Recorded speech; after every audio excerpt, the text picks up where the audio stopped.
Hey, everybody. Welcome. Glad you're here tonight. We are going to have a great late night conversation. It's going to be pretty awesome. So glad you're here. Let's do it. Spoken of the American century. I say that the century on which we are entering can be and must be the century of the common man. A radical redistribution of economic power. I mean, we know that racism is just a byproduct of capitalism. Everything would be all right if everything was put back in the hands of the people. We need a government that will make sure Americans are taken care of and organize the economy to serve the people, not the profits of a wealthy few. We now have the techniques and the resources to get rid of poverty. We got to start getting out there with the people. Get out of the movement and get to the masses. We need a government of action.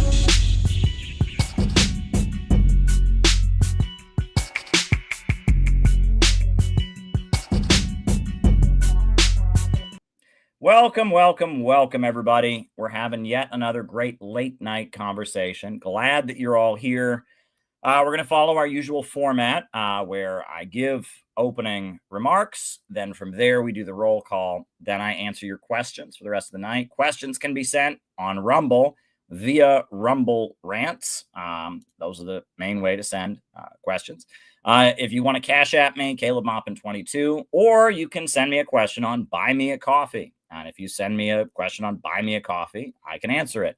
Those are the three ways to get your questions in the second half of the show. You have three options. Unfortunately, sending me a super chat here on YouTube is not an option because, YouTube is being obnoxious and doesn't like my content. So, I would recommend switching to Rumble just because people are getting notifications on Rumble. People are not getting notifications on YouTube these days because I'm not monetized on YouTube and all of that. But, I'm on Facebook right now. I'm on Rumble and I am on YouTube. We're going to fight to stay on this platform as long as we can be here, right? And I've never had a strike on YouTube, so I'm staying on YouTube. But yeah, that's the way we do it. So send me some questions for the second half of the show. Now, as far as announcements, obviously, today and yesterday was a National Day of Action of the Center for Political Innovation, in which we were in the streets in 9 different cities supporting the Peace Summit in Ukraine. I've already got some great video, lots of great video to go through. I'm going to show you a little bit of that video later tonight. But the Center for Political Innovation is on fire, and we're growing. People are joining us. There were new people. There were new people at rallies. There were new people we've connected to. People are attracted to our energy, and that's very, very exciting. So join the Center for Political Innovation, cpiusa.org. Link is down below. It's a great organization. We're doing great stuff around the country, advocating peace, fighting for civil liberties, calling for a government of action that fights for working families. On that note, again, following our same format, opening remarks, followed by the roll call, where I call you all out as I see you, names and locations, and then I answer your questions for the rest of the night. So I urge you to send questions for the second half of the show. Get me talking in the second half of the program. Give me something to talk about, just have a back and forth. Get me talking, throw me a softball that I can knock out of the park, or you can pitch me a fastball that I can still knock out of the park. Get me talking in the second half of the show. Rumble Rants, Cash App, or Buy Me a Coffee. All right. So tonight, I actually prepared a slideshow for you all. People like it when I do slideshows. And so I've got a slideshow about an important topic. But before I get to tonight's slideshow, I just want to show you some of what we've done around the country. Last night, we were in the streets of New York City. We had a great rally here in New York City in Union Square. We gathered. That was really, really awesome. The video of that is already posted on the channel. And then today, we had a rally in Boston. We had a rally in Chicago. We had a rally in Los Angeles. We had a rally in Portland, Oregon. We had a rally in Colorado. And we're going to have a rally in Minneapolis on Monday. There were big thunderstorms in Minneapolis today, so they weren't able to have their rally today, but they're having their rally in Minneapolis on Monday. All around the country. I believe there was a small rally in San Diego or Sacramento. I mean, we're doing it. We're getting shit done, and we are building a movement. So I have a little bit of video from the rallies that happened today, not edited yet. One of them I was able to edit just a little bit, and the other is just raw. But in Boston, NOAA put together a demonstration, a small demonstration, to support the peace talks between the USA and Russia on the Boston Common. So I'm just going to show NOAA on the Boston Common. This is NOAA in the biggest park in Boston, out there with our "Thank You Tulsi Gabbard" and "We Support Peace Talks" and Bullhorn. This is NOAA and a few others. Here we go. Boston today, and we're here because last night the world breathed a sigh of relief. Our leaders have been hurtling towards the edge of the nuclear cliff, moving the world closer and closer to nuclear war. And although Trump has done many things that are absolutely horrible, last night he did something that was great.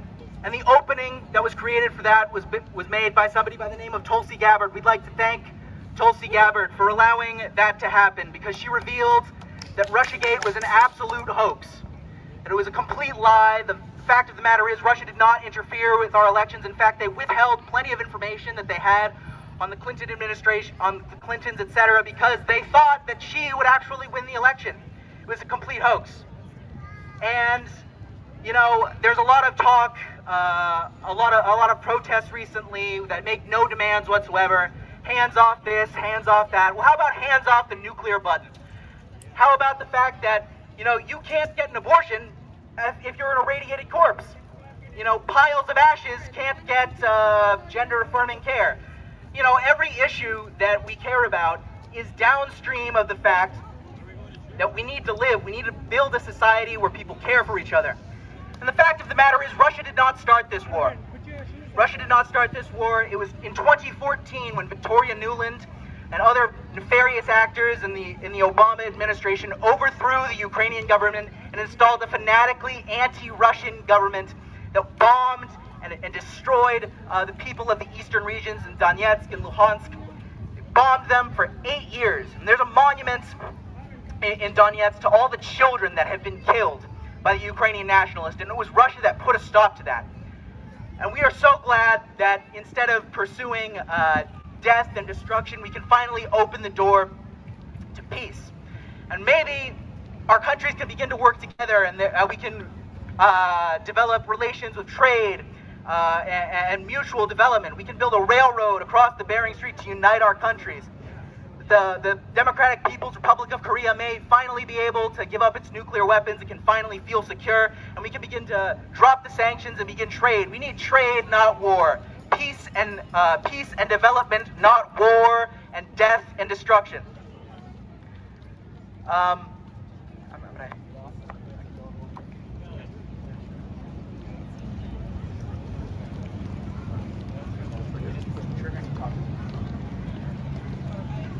All right, why are we out here today? See this sign? Something amazing happened yesterday. I don't care how you feel about Trump, but this act of peace with who it's easy to malign, and because what Putin did to invade Ukraine was wrong. That is, but we have to understand it's complex. There's something that we need to understand. Very complex. And the fact that our president had the patience to go over there. In Alaska, Putin came to our country just yesterday and they made a lot of progress. And so we're out here because we want to put more support for this kind of effort. I have 3 children, and I want my children to grow up in a world that we can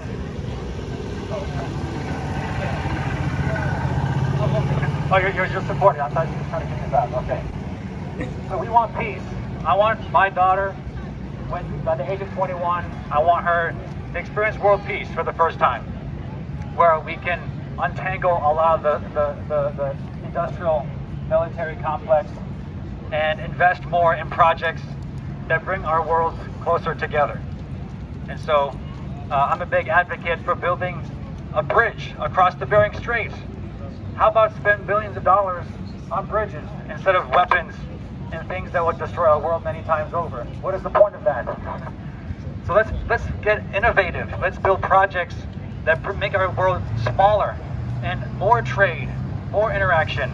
I understand that sometimes you have to put sanctions on countries, but let's be creative. Let's find better ways to cooperate and use this modern technology to bring our families closer together, bring these different cultures together, even bring marriages across cultures so that we will no longer hate anyone. You cannot hate your own child. You cannot hate your own grandchildren. So we need more relationship, more trade between countries. And so we're very proud of what our president did yesterday. Again, I don't care how you feel about his personality. I mean, it's true. Maybe there's a lot of things that I don't agree with, but let's be honest. We elected this man, and we elected him to do this, to go out there and make peace in the world. So we support that, and we're out here so that more of you can understand and support this peace effort, and make sure our next elected official will do the same for us. There we go. That was really, really cool. That was in Boston on the Boston Common. And here's a clip from Chicago. This is our comrades in Chicago that took to the streets.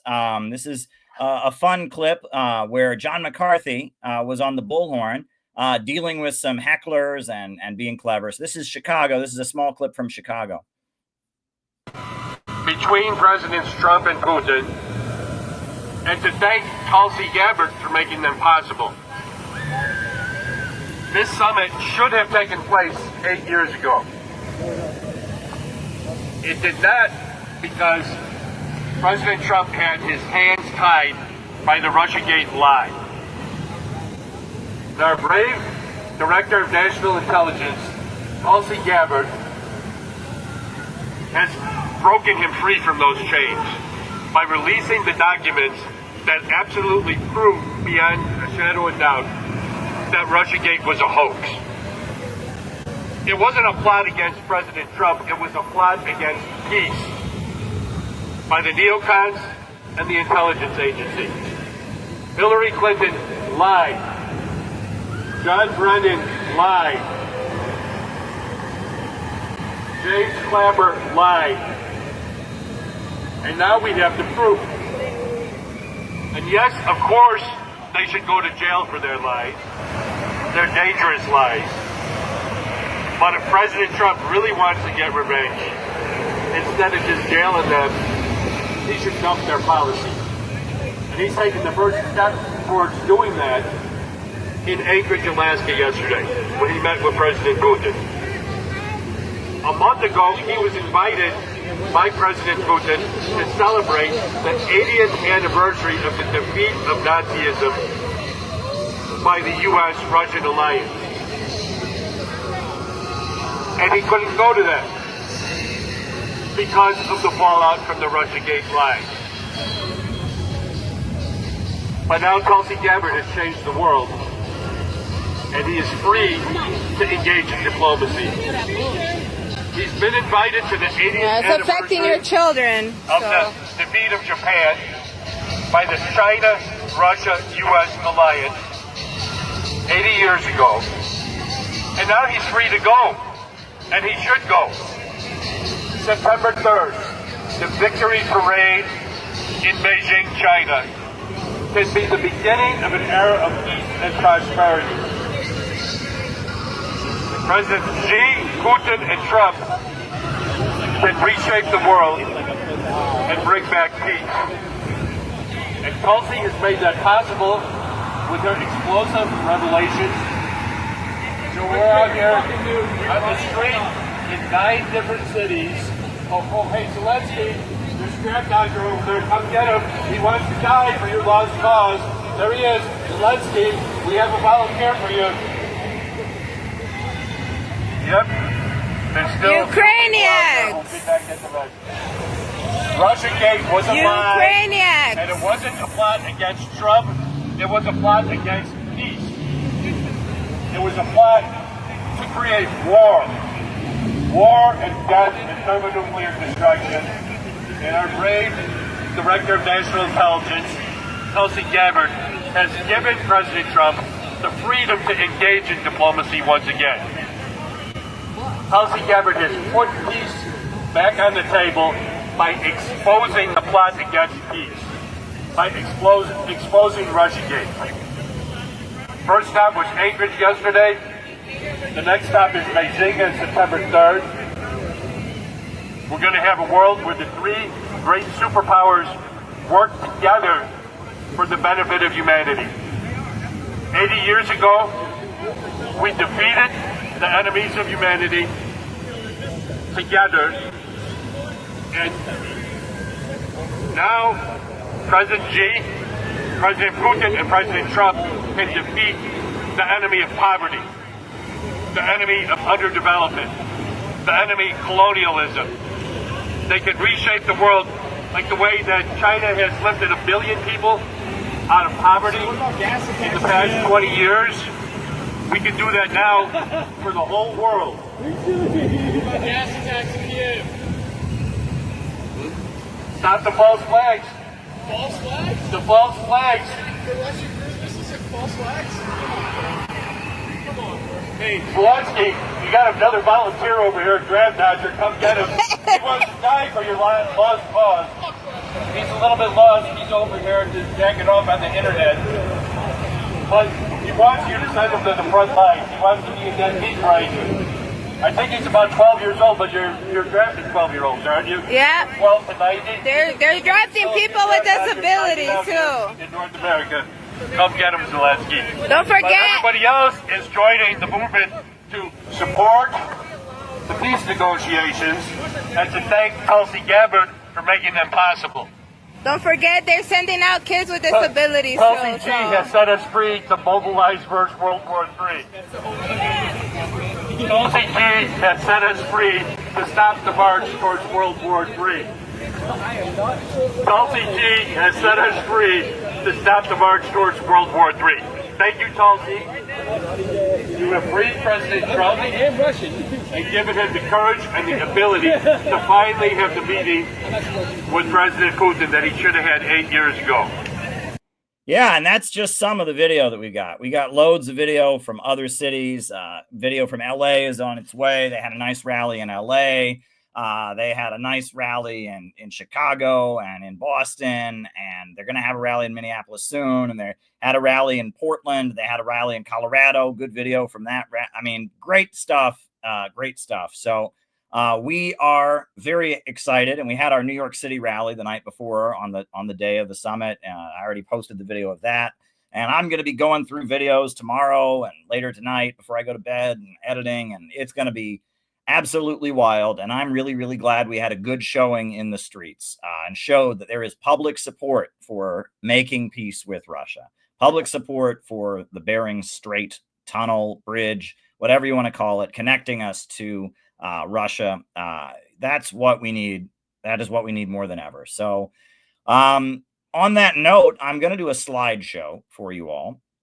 I prepared a slideshow, and the slideshow is called From Marxism to Innovationism. And the reason I made this slideshow is because there are two misconceptions out there about our organization, the Center for Political Innovation. The first misconception is people say, well, Caleb, you just gave communism a new name, right? You're just a communist. You're just an old-fashioned communist, but you're calling it innovationism, and you're trying to trick MAGA people and conservatives and Christians into joining your movement because you're just a communist and you're just trying to give it a new name. Well, that's wrong.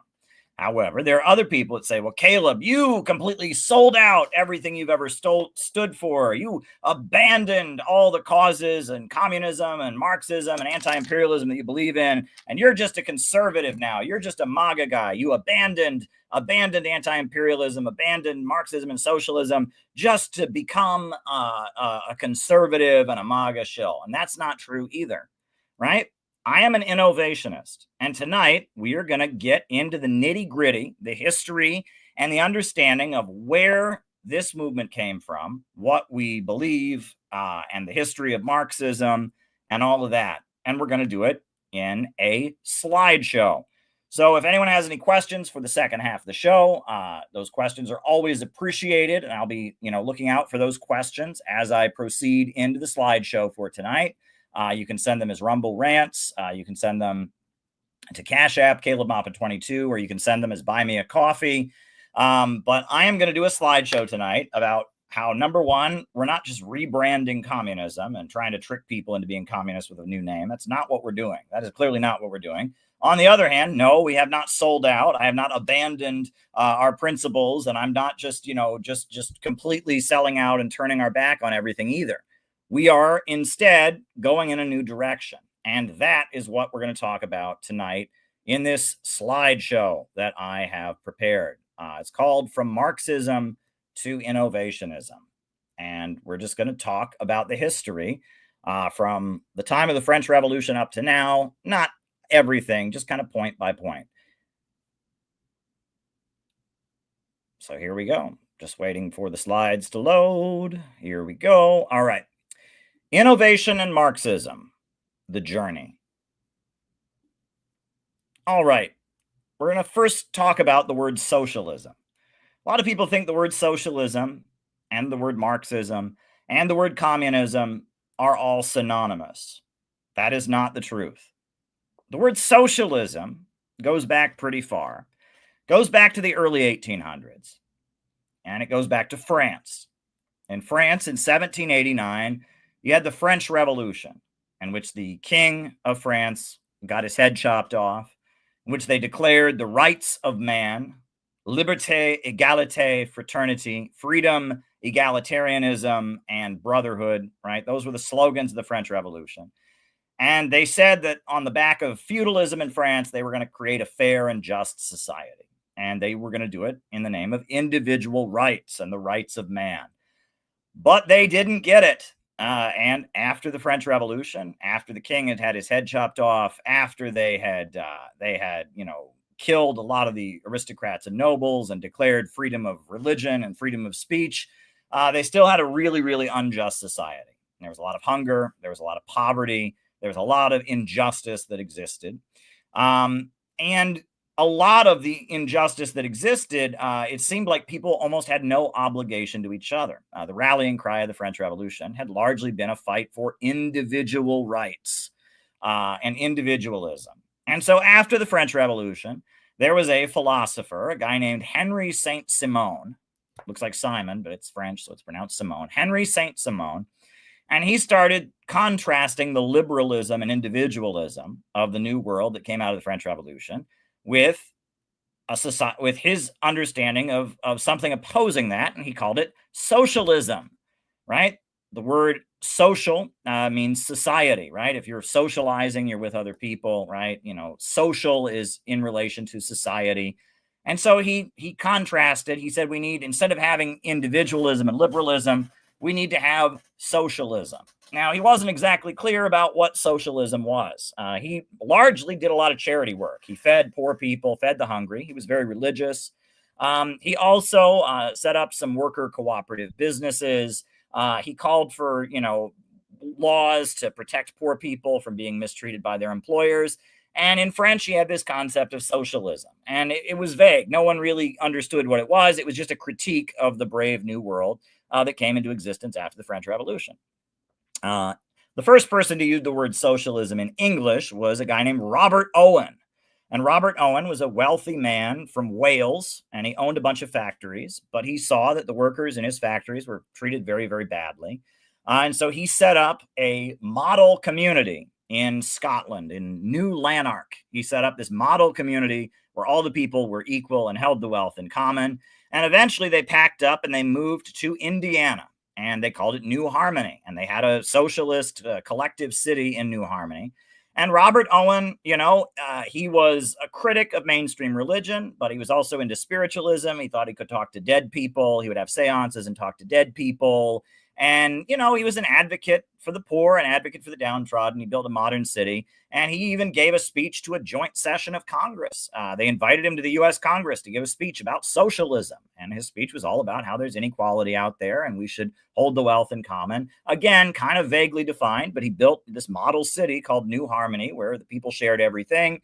And that was socialism. And at the time, coming out of the French Revolution, all across the Western countries, United States, Britain, France, Germany, Austria, Italy, places like that, in the big cities, you had what you called the revolutionary intelligentsia. And this had come out of, in the lead up to the French Revolution, people had gathered to discuss ideas. And they gathered in these places they called salons, which were places where people would gather and debate about, you know, what does freedom mean? What does human rights mean? You know, where does truth come from? And as a result of the salons that had developed and led up to the French Revolution, after the French Revolution, in most Western countries, in the big cities like Paris and Vienna and London and Rome and Venice and New York City and places like that, you had a group of people that were sitting around talking about ideas, basically. You know, they were just debating ideas. And a lot of these people were what they call idlers. Idlers. Now, those are individuals of significant wealth who do not have to work. And it was a big phenomenon in the 1800s. People whose parents were wealthy capitalists, they didn't have to work. And so they sat around in wealthy areas, bored, basically, talking to other wealthy people, debating ideas. And there was a whole culture that developed of entertaining idlers, right? These wealthy, rich people would sit around and, you know, they would hire hypnotists to hypnotize them. And, you know, they would hire spiritualists to help them talk to the dead. And they would, you know, they were very interested in going to operas, and they attended operas. And among the idlers, there was a minority of idlers, of very wealthy people who had a lot of time to just sit around and, you know, be entertained. They didn't have to work. Among the idlers, there was a small minority of them that were very interested in social justice. And among the wealthy idlers of Europe, in Berlin, in Vienna, and in Paris, there was one wealthy idler named Frederick Engels. And Frederick Engels' father was a wealthy factory owner. And Frederick Engels was a rich kid, you know, the child of multimillionaires, and he didn't have to work. And he was young, and he was interested in social justice. He was interested in socialism. And there were a lot of different people running around talking to the idlers and entertaining the rich people and the revolutionary intellectuals about socialism. And they all had different ideas about what socialism was. And so they were all arguing about which type of socialism was the best. Well, Frederick Engels was one of these rich people, and he listened to different intellectuals, different writers about socialism, and he ran into Karl Marx. And Karl Marx was one wealthy intellectual socialist who was hanging around these circles. He was in Germany at first, and then he moved to Paris, and he was in London for a while. And Karl Marx was just a guy who wrote pamphlets and books about socialism and was very interested in socialism, etc. And Frederick Engels, the young wealthy idler Frederick Engels, met Karl Marx. And Karl Marx at the time was trying to show that his form of socialism was the best, because there were so many other types. And so if you look at Karl Marx's pamphlets, they're largely polemics against other socialists, right? There's a polemic called the poverty of philosophy. And that's because there was another famous socialist anarchist, a guy named Proudhon, who'd written a book called The Philosophy of Poverty and coined the phrase, poverty is theft. So Karl Marx lampooned his type of socialism. He said it's wrong. And so he wrote The Poverty of Philosophy and debunked it. And there's a whole lot of that. And that Karl Marx was going around these intellectual circles, arguing about philosophy, arguing about revolution and socialism. And Engels became convinced that Karl Marx's brand of socialism was the best. And they called it scientific socialism. Now, why did they call it scientific socialism? Because to be scientific at this time meant you were modern and new. right? They were coming out of feudalism. It was the age of reason. The Catholic Church was viewed as this oppressive institution that was, holding back revolution. This was the age of reason, the age of the Enlightenment. So to be scientific meant it was really good. And that Karl Marx based his understanding of what socialism was on dialectical and historical materialism. First of all, he argued that the nature of reality was that all that existed was matter. He rejected any spirituality. There is no God, there is no spirituality, there's no power of thought. It's all just matter.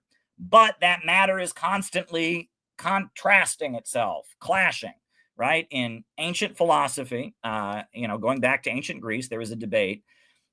Is the brain reacting to material, or is material created by the brain, right? And that's materialism versus idealism. Idealism says the mind creates reality. Materialism says the mind is a physical thing that just reflects the reality that's already there. And Marx was a materialist. He said, the only reason you think is because you have a piece of matter in your brain, that is called a brain that does thinking. Thought is inseparable from matter that thinks, and that thoughts, feelings, emotions, all of that is a reflection of hard material reality, right? But he argues that that material is constantly in a state of contradiction. It's constantly clashing, and that it's through the clash and the conflict that history advances. And dialectical materialism, this understanding that all that exists is matter, but that matter is constantly in a state of motion and constantly clashing against itself. That leads to the notion of historical materialism, which is that human civilization is constantly advancing to a higher stage. Human beings are moving toward a higher mode of production. Just as, hunter-gatherer civilization was eventually replaced by slavery, and slavery was replaced by feudalism. Feudalism was replaced by capitalism. Eventually, out of that will come socialism.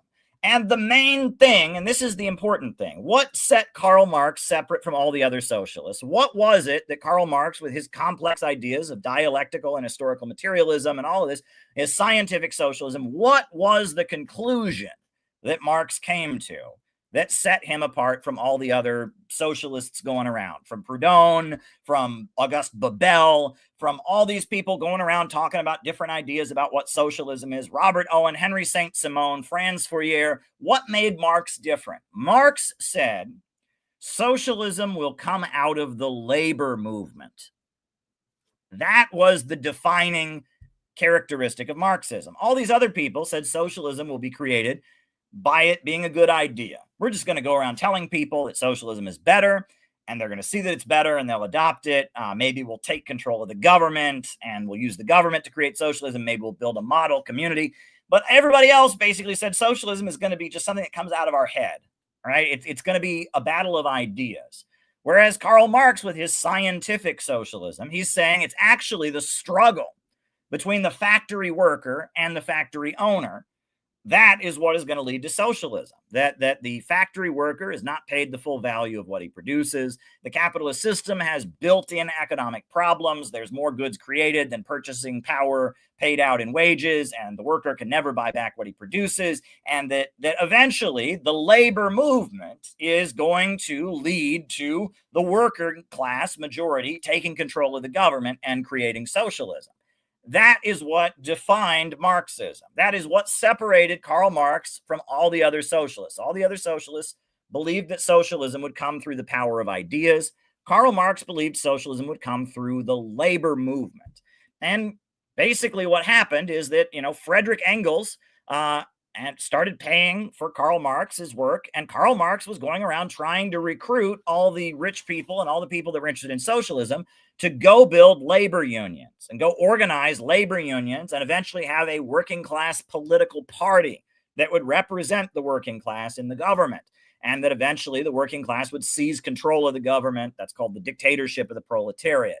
And that was the defining aspect of Marx, is that Marx believed socialism and communism would be achieved through the labor movement. And so all socialism is not Marxism. Many, many people were socialists long before Karl Marx was ever around. Karl Marx is the guy who said it would come through struggle. It would come through the labor movement. And when Marxism emerged, Marxism was the struggle to create a mass labor movement as a way to achieve socialism. That the labor unions, the Chartist movement, all these mass movements of workers demanding pay from their employers, that would be the basis of it. So Karl Marx, he created the First International, which was an attempt to get working class revolutionary activists from many different countries in Europe united into one single organization, the International Working Men's Association, the First International.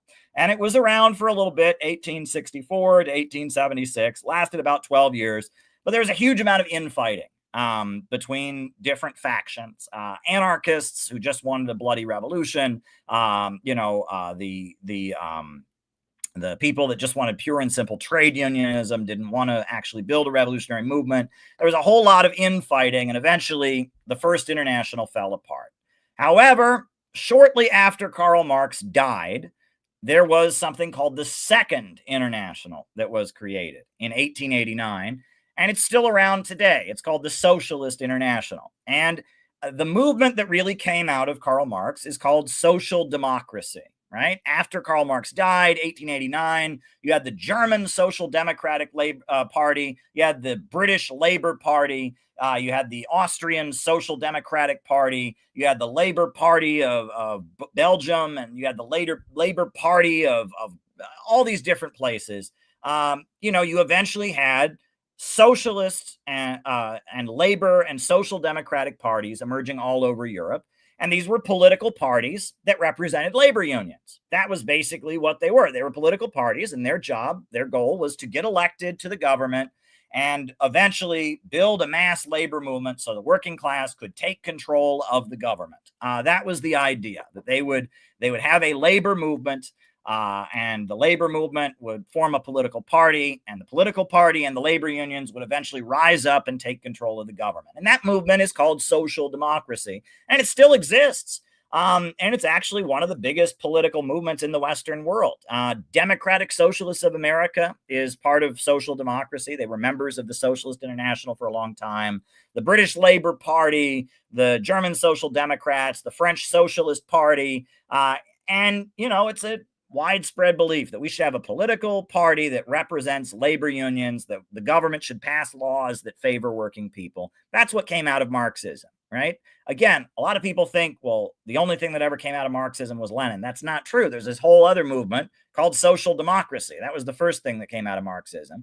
But social democracy hit a brick wall, right? It hit a brick wall because there was the crisis of Marxism. In early 1900, socialism was everywhere. The social democratic parties, the labor parties were everywhere. The labor unions were growing in big numbers, but there wasn't any revolution, and they didn't have any revolution. And in fact, what Marx had predicted was not coming true. Marx had predicted that in Germany and France and Britain and America, the poor would just keep getting poorer, and it would result in a situation where the workers would have no choice but to overthrow capitalism and establish the government. But that didn't happen. And in fact, what was happening was that a lot of working people, not the majority, but a significant number of working people were having their income go up.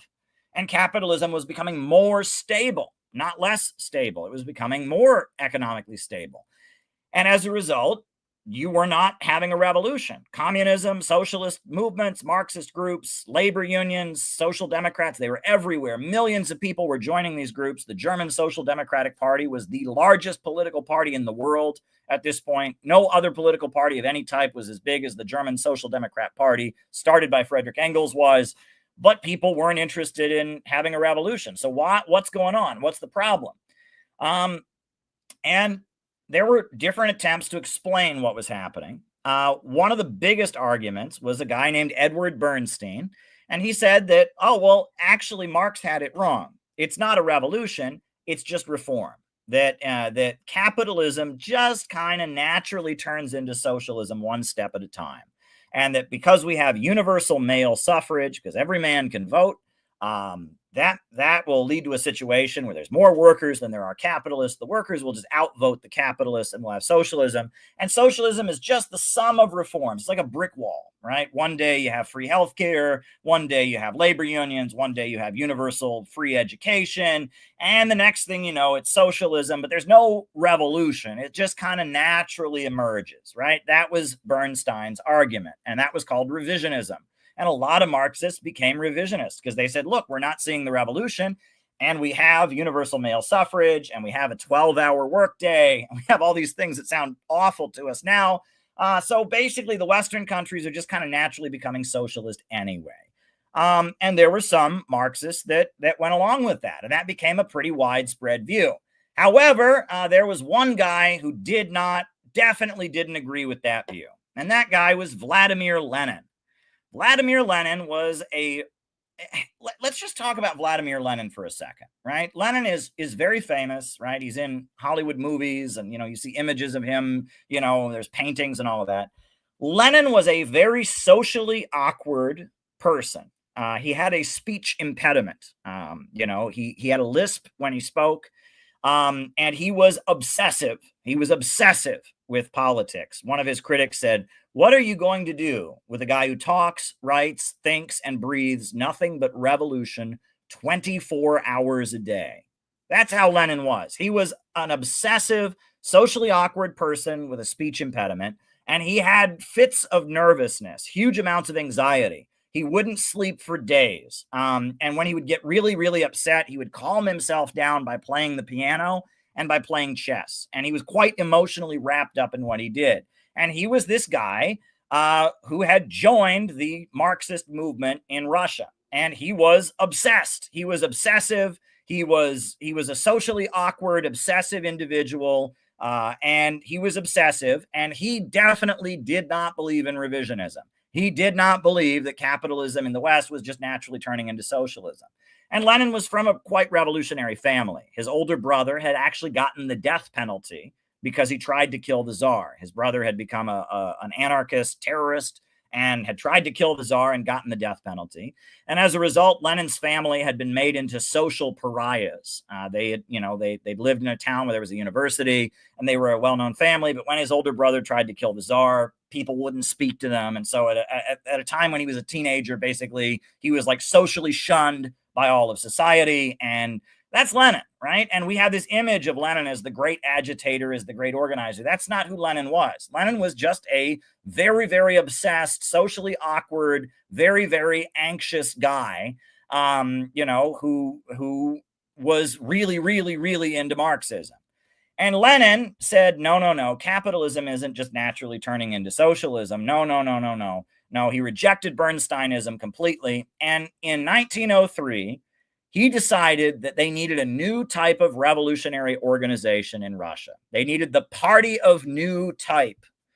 And so in London, a bunch of Russians who had, gotten arrested or been persecuted by the Tsar moved to London, and they were living in London because that's where they were exiled, right? And they were living in London. And so Lenin got together all the Russian Marxists living in London, and he got them in a room, and he pitched them on his idea to form the Party of New Type. And his idea was that they were going to form an organization that was basically a secret society for people who would give the whole of their lives to revolution. And this organization would have one newspaper to represent its views. And this organization would require you to obey orders. If you didn't agree with what the party was doing, you either did what the party said or you left the organization. You didn't have the option of picking and choosing what you believed. They had one newspaper to speak for the whole organization. They didn't have a bunch of privately owned newspapers owned by different people. They had one voice for the organization. They would engage in agitation to the masses, to stir up the masses to rebel. And they would look among the masses for the best and the brightest, and they would propagate to them. It was quite a method that he pitched. He said, I'm going to form this new organization, and we're going to use all these methods, and we're going to be highly disciplined. It'll be only for people who give the whole of their lives and all of this. And the majority of the people in the room said, sign me up. And the minority of the people in the room said, no, we don't want to do this. And so From then on, Lenin's organization were called the Bolsheviks, and the other organization that didn't accept this, the people that didn't accept it among the Russian Marxists, they were called the Mensheviks, and that's what they were known as, the Bolsheviks and the Mensheviks. Now that gets interesting. That gets a little bit interesting because the majority of Marxists in Russia didn't agree with Lenin. It was just the majority of the people in the room. So this is where it gets confusing. The Bolsheviks were the majority of the people in the room, but among Russian Marxists, they were the minority. And the Mensheviks, they were the minority of people in the room in London, but they were the majority among the Russian Marxists. So it's all backwards. But regardless, Lenin's group were called the Bolsheviks, and they had this whole new political organization theory, this whole new organizational method called the Party of New Type. Now, the Party of New Type is kind of contradictory to what Marx believed. Marx was an advocate of total freedom and total freedom of speech. Marx wanted to completely get rid of the death penalty. And Marx was all about open debate and passing resolutions and Robert's Rules of Order and all of that. And Lenin's Party of New Type, no, there's no debate. Once we resolve the question, once the debate is over, the matter is closed, and you carry it out or you get out of the group. And that people saw the Party of New Type that Lenin created as very non-Western and very Russian. In Russia, there's a whole history of secret societies, the Old Believers, right? When the Russian Orthodox Church changed its beliefs, there were a number of Russian Orthodox folks who held on to their beliefs, and they were called the Old Believers. And the Old Believers, they had secret signs and secret codes. The men among the Old Believers, they refused to cut their beards. And so in Russia, they in the 1800s, or when they were suppressing the Old Believers, there was a fine. If you had a beard, a long beard like Old Believers did, you had to pay a fine. There was a beard tax, and then you had to have a token, and the police would stop you. And if you didn't have your token, then they would arrest you or whatever. And you had to pay your beard tax. It was like a penalty you had to pay for having a beard because the Russian Orthodox Church no longer promoted beards.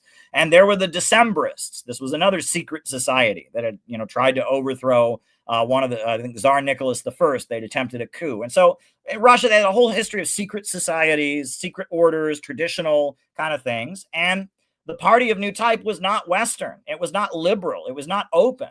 And after the Party of New Type, the Bolsheviks, was formed, Lenin came up with this new theory. And he explained how it was, why it was that what Marx predicted wasn't coming true. He said Marx had thought that capitalism in the Western countries would eventually lead to an economic crisis, and the workers would rise up and overthrow their bosses, and they'd have a revolution. What Marx didn't understand is that capitalism has entered a new stage called imperialism, and that now the big corporations and the big banks in Western countries are going all over the world, and as a result, they've been able to buy off a big chunk of the workers at home, the aristocracy of labor. And so the revolutionary energy is not going to be in the Western countries. It's going to be in the Eastern countries. And that the fight is not against just regular capitalism. It's against imperialism. It's against these big monopolies that are dominating the world. And the countries around the world, colonized and oppressed countries, are going to have socialism to break out of imperialism. This is completely contrary to what Marx taught. Marx taught that socialism came from the labor movement, came from the workers fighting the bosses.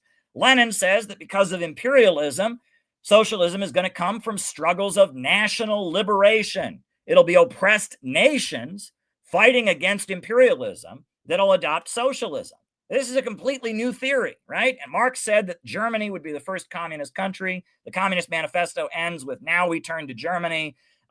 Marx thought, the West was going to be communist first because it was the most advanced. But Lenin said, nope. In the West, the imperialist monopolies have bought off a section of the working class.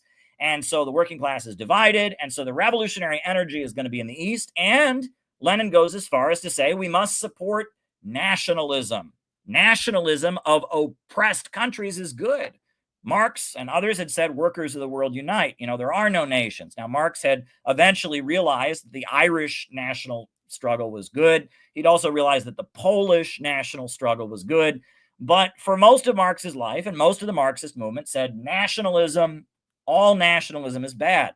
But Lenin said nationalism is bad in Europe, right? It's bad for the Germans, it's bad for the British, it's bad for the Italians. But African nationalism, if they're fighting the imperialists, that's great. Indian nationalism, it's great. Asian nationalism, nationalism in South America, that's good because it'll lead fights of national liberation that will have to have socialism because imperialism dominates the world. So Lenin, basically, he has this whole new organization. They're going to run their organization as a secret society that's really strict, and the way it's all set up, that's completely not the way Marx did things. On top of that, he's saying we're not fighting regular capitalism. You know, it's not the workers versus the bosses. It's the colonized people of the world fighting for national liberation. He changed everything. And, you know, he drew heavily from Marx's understanding of economics, and he pulled from places where Marx said things that were similar to what he said. But Leninism, what Lenin did, and Bolshevism was a whole new thing. And increasingly, the Bolsheviks, that you have to remember, this is the most important thing. The Bolsheviks were viewed as a bunch of freaks by the global Marxist movement, right?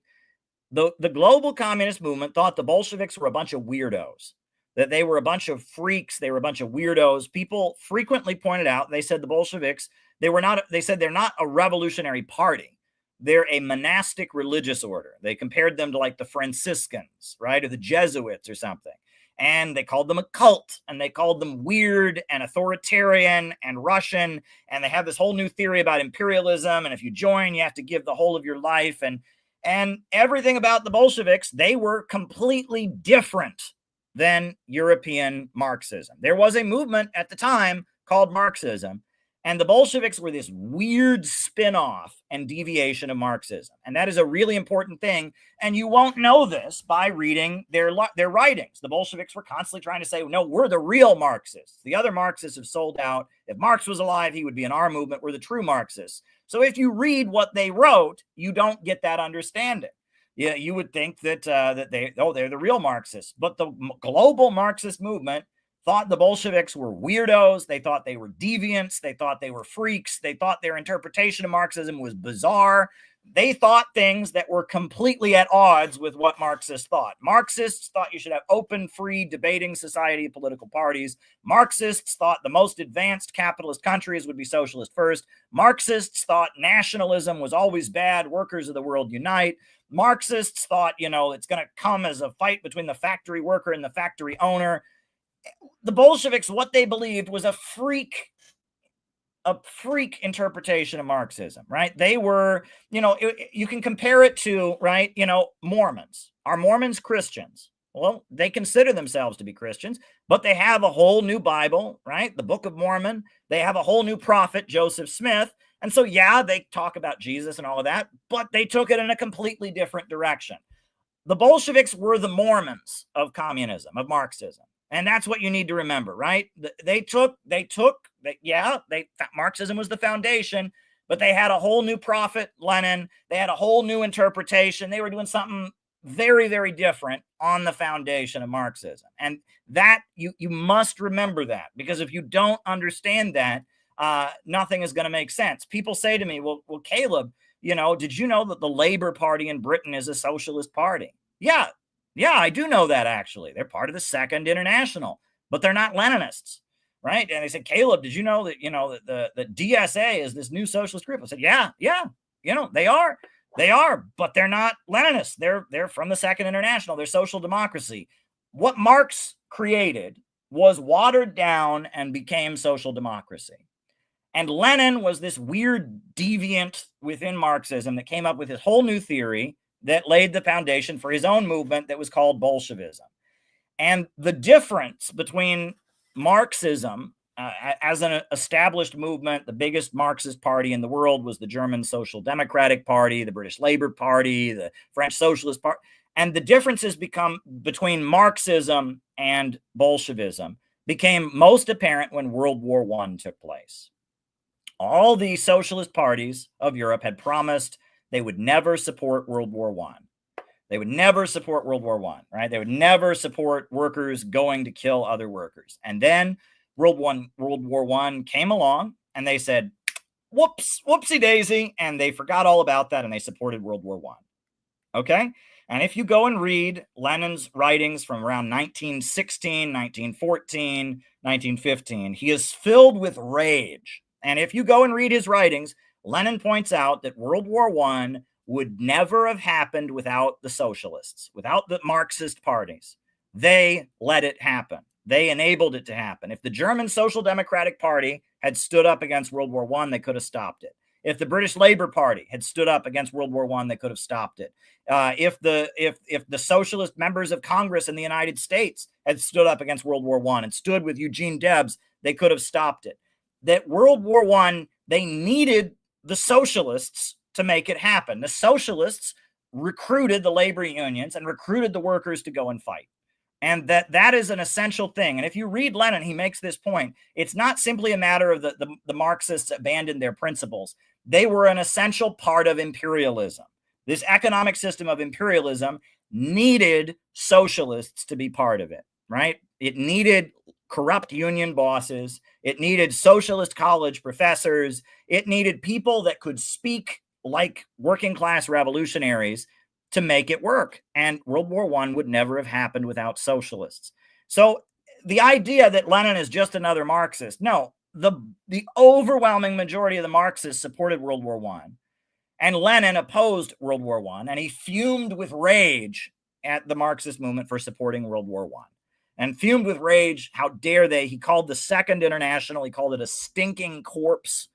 And he just, fumed with rage. And again, I told you that Lenin was, somebody who was very emotional, wouldn't sleep for days, had fits of anxiety, so you can imagine, if you go and read anything Lenin wrote, Imperialism and the Split in Socialism, Imperialism, the Highest Stage of Capitalism, on the Collapse of the Second International, he is screaming with rage at the Marxist movement because they sold out. And actually, there's a quote from him that I frequently use. I think I can put it on the screen if I can find the image. There's a quote from one of his essays. It's one of my favorite quotes. I've used it many times before. Because it is just so important. Right? Yeah, here we go. Yeah, this is the quote that Lenin says. Neither we nor anyone else can calculate precisely what portion of the proletariat is following and will follow the social chauvinists and opportunists. This will be revealed only by the struggle, and it will be definitely decided only by the socialist revolution. But we know for certain that the defenders of the fatherland in imperialist war represent only a minority, and it is therefore our duty, if we wish to remain socialists, to go down lower and deeper to the real masses. This is the whole meaning and the whole purport of the struggle against opportunism. By exposing the social chauvinists and opportunists, who are in reality betraying and selling the interests of the masses, that they are defending the temporary privileges of a minority of workers, that they are vehicles of bourgeois ideas and influences, they're really allies and agents of the bourgeoisie. We teach the masses to appreciate their true political interests and to fight for socialism through all the long and painful vicissitudes of imperialist war and imperialist armistice. He's saying we don't even want to be part of this fake socialist movement. We want to go down lower and deeper to the real masses. He basically is saying we have nothing to do with this social democratic movement that is leading workers off to die in World War I. There's two distinct movements. There's three distinct movements now. First, you have socialism, which is just this vague critique of Western liberal society. Out of socialism, you get Marxism, which is the belief that socialism, some kind of egalitarian society, can be created through the labor movement. And out of Marxism, you get yet another movement called Bolshevism. And Bolshevism is this weird interpretation of Marxism in Europe, with the party of new type, with the theory of imperialism, with the theory of supporting national liberation, that revolutionary energy is in the colonized world and in the East rather than the West. Bolshevism is yet a third movement. Well, what happened is in 1917, there was some weird historical circumstances. One thing led to another. And as a result of the revolutionary crisis of World War I, as a result of the Germans giving Lenin a huge amount of money, and sending him back to Russia. Lenin was living in Switzerland, and the German intelligence, the German spies met with him and said, hey, do you want to go back to Russia and stir up trouble? And they put him on a train and gave him a bunch of money and sent him back there. And as a result of divisions within the Russian ruling class, some in Russia wanted to do business with Germany and didn't think Germany was their enemy. And as a result of all kinds of different circumstances, this weird spin-off of Marxism called Bolshevism took power in Russia in 1917. Okay. And again, you know, how did it happen? There's so many what ifs that you can do, right? Like if this hadn't happened, if that hadn't happened, it's almost a weird historical accident, but it's based on the fact that Lenin was obsessed, right? Lenin was obsessed with making a revolution. He thought about nothing but making a revolution 24 hours a day, right? What are you to do with a guy who talks, writes, thinks, and breathes nothing but revolution 24 hours a day? And he was obsessed with, you know, figuring out how, you know, to do it. And, you know, they made the best of the crisis. And as a result of a number of weird circumstances, the Bolsheviks took power. So what happened next? The Bolsheviks took power and they created the Soviet Union. And in the Soviet Union, they announced they were forming a new international, the Third International. Right? The Third International, right? That Marx had the First International, there'd been the Second International. Now they were forming the Third International. And after Lenin died, the Third International declared its ideology to be Marxism-Leninism. And Marxism-Leninism is a little bit different than what you can call Bolshevism. Bolshevism was this movement in Russia, you know, that Lenin had created, the Party of New Type, the theory of imperialism, etc.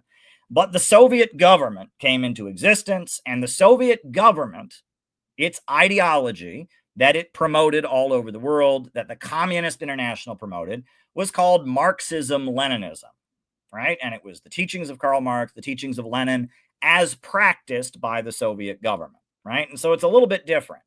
And so let's talk about Marxism-Leninism, right? So they formed the Communist International. To join the Communist International, you have to agree with 21 points that Lenin came up with that you must agree with in order to join the Communist International. And after Lenin dies, there is a fight against Trotsky and there's a fight against Bukharin. So after Lenin dies, the question is, what should the Soviet Union do? What should they do? Trotsky comes forward and he had the theory of permanent revolution, that they should basically turn the Soviet Union into a base area to spread communism to the Western countries, because that's where it counts, right? That the Soviet Union was too poor to have socialism. The peasantry is a reactionary class. Peasants can't make a revolution. So basically, Trotsky wanted to create a militarized economy, and he wanted the Soviet Union to basically become a base for exporting communism to the Western countries. Well, the population of Russia was very weary of war. They didn't want that, right? They didn't want that. They didn't want to march communism into Europe. They wanted their living standards to go up, and the Russian Civil War was horrendous. Millions of people died. There was a barricade. People were starving and desperate. They couldn't get medicine, and the idea, we're just going to have war until the end, it wasn't going to fly. What Trotsky was proposing, his theory of the permanent revolution, was rejected. After Trotsky, there was a guy named Bukharin, and Bukharin said, we're too poor. And so basically what we need to do is we need to bring foreign investment in, and we need to have capitalism. We need foreign countries to just start investing here, and we'll tax them and we'll regulate them. And eventually our economy will get big enough, then we can have socialism. And Trotsky was the left opposition, and he was defeated. And Bukharin was the right opposition, and he was also defeated. And what came into power was Stalin. And Stalin had what he called socialism in one country. And socialism in one country became what Marxism-Leninism became synonymous with. A new economic and political system came into the world, starting in 1928, pioneered up into the 1930s. After World War II, it spread all over the world. It's a new political system that had never existed before. And it was largely Stalin who invented it. He drew heavily from Lenin's theories, etc. But Stalin was the guy running the government. And he developed a very, very effective model for running a country. And this model was called, it was a communist government, Marxist-Leninist government. And basically the way it is there's one party, the Communist Party, that runs the country. And there's a very charismatic leader of the Communist Party. And then the Communist Party mobilizes 5-year economic plans where they mobilize the country to go out and build. People get rewarded for working really, really hard. And people go out and they build and they construct. And the leader of the country, Stalin, or later Fidel Castro or Kim Il-sung, goes around rewarding people for working really, really hard. If you work really hard, you get a cash bonus, you get a reward, you get a medal. And there's one party and they have a 5-year economic plan. And this model, what you call really existing socialism, is very good at industrializing countries. If a country's never had running water and electricity, if a country's never had paved roads, if it's never had universal literacy, this system is very good at getting it. And the Soviet Union during the 1930s, they had 5-year economic plans that were very successful. And millions of people got modern housing, got electricity, got running water, got literacy because of the Soviet Union, because of Stalin. The 5-year economic plans were brilliant, and no country had ever rapidly industrialized the way the Soviet Union did. I will show this clip. It's one of my favorite clips. It's from a PBS documentary, because this clip shows, people who lived through it describing what it was like. And this is a side of the story we never hear in America, right? They always tell us, oh, everyone was poor and starving. They tell you every horror story. Well, this is the other side of the story. This is why Stalin is still wildly popular in Russia. This is why, millions of people joined the communist parties of the world. When the rest of the planet was having a Great Depression during the 1930s, the Soviet Union rapidly became an industrial power. To produce engineers and technicians for the new society, training was expanded. And the communists said women should have equality with men, with equal pay. Ella Shistya was one of a new generation of women. Когда Ленин сказал, стране нужна электрификация, а коммунизм это советская... When Lenin said that communism is Soviet power plus electrification, I decided that I should become an electrical engineer, that was my holy duty. And I didn't want to just draw up plans, I wanted to build an electric power station. That was my mission, and I achieved it. Она давала мне... The revolution gave me the right to feel equal to any man. It gave me the right to work, to study what I wanted to study. Она давала мне право трудиться, учиться так, как я хочу. Yodorova was held up as an example to others.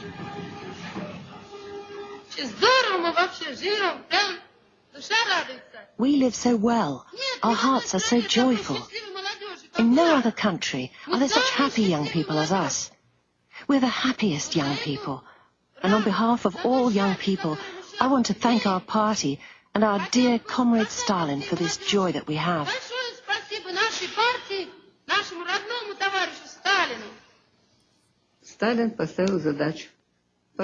Stalin set a task. Build this or build that. And thanks to the fact that people trusted him and this enthusiasm of young people, it was possible. Remember, this was a country where people were illiterate, lived in virtual darkness, wore birch bark shoes. Even now, I think it's like something out of a fairy tale. How was it possible at one of the most difficult times to raise these great construction sites? It was only possible through the unity of the people and the love of the people for their idol. Because for us, Stalin was an idol.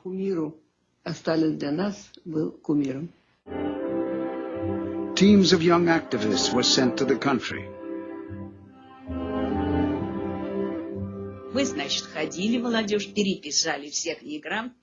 We went from house to house in search of illiterate people.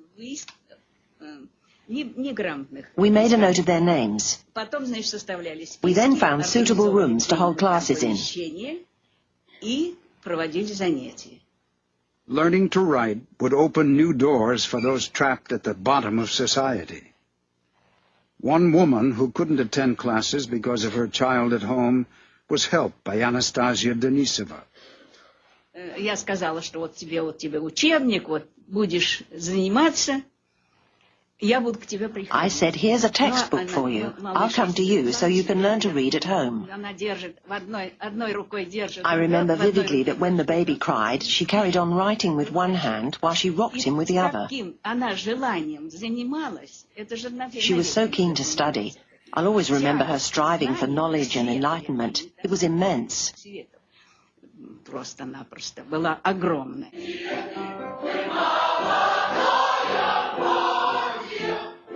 For Valentina Mikova and Mikhail Arkhipov, these were the most fulfilling days of their lives.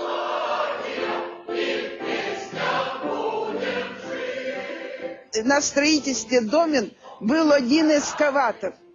И то плохой. There was one excavator at the blast furnace building site, and it wasn't always reliable. So we dug all the foundations by hand. Понимаете, копошатся люди. The trench would be teeming with people. One takes the earth, throws it to the level above. The second person throws it to the third to the fourth, up to 5 or 6 levels. That was how we got the earth out of the trench. Then it was taken away in wheelbarrows.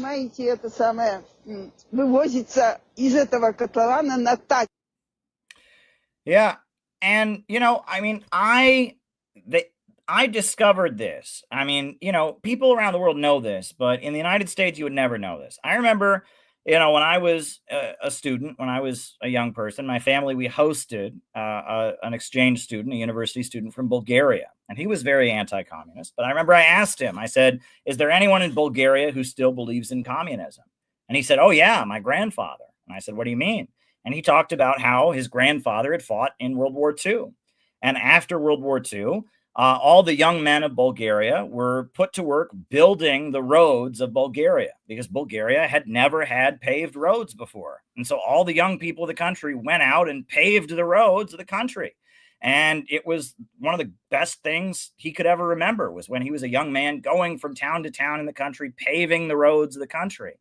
And it was a moment of national pride. They were all working together to build up the roads. And his grandfather, it was like the best years of his life, paving the roads of the country. And until communism came to Bulgaria, they didn't have paved roads in much of the country. And it was communism that built it. And it was communism that electrified many countries. And this system of what you call really existing socialism, Stalinism, whatever you want to call it, is very, very effective at raising people out of poverty. And they lie about this endlessly in U.S. media. You would never know this, right? And that's what infuriates me, is they make it sound like, you know, it just never worked anywhere. Everyone was just poor and starving.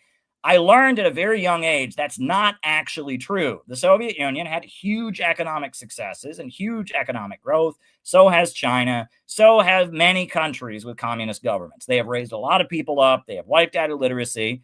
And the problems that they have are in addition to huge economic successes. And nobody ever talks about that. And that's why right-wing anti-communism annoys me, because they just deny reality. You can say something and that doesn't make it true. And, you know, and whatever criticisms you want to make without, you know, with centrally planned economies, this Marxist-Leninist political system has had very effective economic results. After the Third International was created, as the Soviet Union was rapidly industrializing with the 5-year plans, you know, they had the Great Depression in the Western countries, and the governments that were, the parties that were aligned with the Soviet Union, they had from 1928 to 1935, they had what was called the Third Period, where they focused on opposing social democracy, right? Exposing social democracy as the enemy within, right? They argued that social democrats were trying to hold off the revolution. And so, you know, they called social democrats social fascists. And they tried to build what they called the United Front from below. And they organized unemployed workers to demand jobs and education and relief. And millions of people were unemployed in America and Britain and Germany. They had huge hunger marches demanding, you know, benefits. In America, they had the famous bonus army where thousands of veterans occupied the National Mall, demanding that they be paid veterans benefits, you know, Social Security, all these things that we enjoy largely come from what the communists did during the Third Period. They built these mass movements of desperately poor people demanding that they get food, demanding that they get fed, veterans, others, right? However, as a result of the Great Depression and the economic crisis and the threat of communist revolution, Germany, 1933, Hitler took power in Germany. And Italy already had a fascist dictatorship. And a lot of the governments of the Western countries, there was a big faction within the government that openly wanted to set up a fascist dictatorship to prevent communist revolution. And ultimately, the fascists wanted to destroy the Soviet Union. Now, many people don't know this. When Italy and Germany and Japan, when they signed an alliance, what was it called? What was the actual name of the alliance? Now, you'll never hear this, but what was the name of the alliance between the fascist countries? What did they call themselves? They called themselves, this is the Wikipedia page about it, even Wikipedia has to admit this, they called themselves the Anti-Comintern Pact. Right? Well, Caleb, communism and fascism are the same thing. The Anti-Comintern Pact was the name of the Axis powers. Germany, Italy, and Japan were the Anti-Comintern Pact. Doesn't get more obvious than that, right? And so the Anti-Comintern Pact was formed, the fascist countries. And so in the Western countries, the communists switched their tactic very dramatically. And instead, they started forming what they called the Popular Front. And the Popular Front was the strategy that basically they argued capitalism, the Western system, was naturally moving toward fascism. But most people don't want a fascist dictatorship. They want democracy. They want freedom. And so communists would position themselves as the leader of the struggle against fascism, and that would lead to them having a revolution. And that was actually a very effective strategy. And in many countries, when Nazis invaded, the communists led the resistance to them, and they became the leaders, right? Yugoslavia was invaded by the Nazis, and the Yugoslavian people fought the Nazis, and the people leading them were the communists. And afterwards, the communists ran Yugoslavia. Albania was invaded by the Nazis, and after, it was invaded, the people of Albania started fighting back, and the people leading the resistance were the Albanians, and so they took power, right? You can read, there's a great book about it. I recommend, actually, the history of the Party of Labor of Albania, Enver Hoxha, right? You can read all about how they basically, the fascists invaded, and they turned that into to a way to take power. And across Eastern Europe, right? The Soviet Red Army would liberate a country, and then they would put the various anti-fascist parties in power. But the Soviet Union would start funding them and building their power plants, etc., and they become part of the Warsaw Pact, and eventually the communists would be in power, right? And that strategy, called the Popular Front, was a really dramatic shift in communist strategy. And we will get back to this later, but I want to show you, this was Madison Square Garden in 1939. This is Madison Square Garden. I've shown this picture many, many times, but it's very, very important, right? One of the first the first public CPI event we ever had. We actually made our own version of this. We made our own Lincoln head at the front of the room, right? That was Madison Square Garden in 1939. And, what does it say there? At the top, it says security, democracy, friendship between the people of the USA and the USSR, right? And the communists completely changed their messaging style. They became ultra patriotic, right? They loved Abraham Lincoln. They were the defenders of American democracy, and fascism was un-American because America was a democratic country. And they would say that if George Washington and Thomas Jefferson and Abraham Lincoln were alive today, they would be members of the Communist Party. And they were fighting for democracy, and they were fighting against fascism, and they were fighting for the working class. And during World War II, the communists became a really, really essential part of the fight against the Nazis. Henry Wallace, who was the vice president of the United States, openly praised Stalin and said Stalin was great, and talked about how eventually they wanted to create some kind of socialist system after the fall of the Soviet Union. They wanted to create after the defeat of the Nazis. They wanted to create a century for the common man. Roosevelt even proposed an economic bill of rights, right? Before he died during World War II, Roosevelt, in his last State of the Union address before he died, Roosevelt came forward and he said that everyone should have the right to a job and the right to housing and the right to education. I will show this is Roosevelt proposing, the president of the United States proposing that we should have an economic Bill of Rights, that our Bill of Rights for freedom is good, but we also need economic rights in addition to civil rights, civil liberties. We need an economic Bill of Rights, and that, you know, there were Hollywood movies honoring Stalin and honoring the Soviet people, and you know, this was all very, very important. You know, this is FDR's economic Bill of Rights speech, right? This is the president of the United States. This isn't Michael Moore saying this, right? This isn't some liberal saying this. This is FDR. In our day, certain economic proofs have become accepted as self-evident. A second Bill of Rights, under which a new basis of security and prosperity can be established for all, regardless of station or race or creed. Among these are the right to a useful and remunerative job, the right to earn enough to provide adequate food and clothing and recreation, the right of every farmer to raise and sell his products at a return which will give him and his family a decent living, the right of every businessman, large and small, to trade in an atmosphere of freedom, freedom from unfair competition and domination by monopolies at home or abroad, the right of every family to a decent home, the right to adequate medical care, and the opportunity to achieve and enjoy good health, the right to adequate protection from the economic fears of old age, sickness, accident, and unemployment. Yeah, that's the president of the United States basically saying everyone should have the right to a job, everyone should have the right to health care. I mean, this, you know, every old person should have a pension. That's big, right? And it was because they were aligned with the Soviet Union. And the point is that the communists didn't sound like communists anymore, right? And that communism from Karl Marx's time was very much tainted with the aesthetic of rebellion and the aesthetic of anger and rebellion. There's two very good books I recommend: Marx and Freud, A Dialectical Study, by Reuben Osborne, and his follow-up book, The Psychology of Reaction. And in those books, he basically says that the communist movement, and he wrote these books in 1939, right? The same year that this happened, when the communist movement was dramatically changing its messaging style.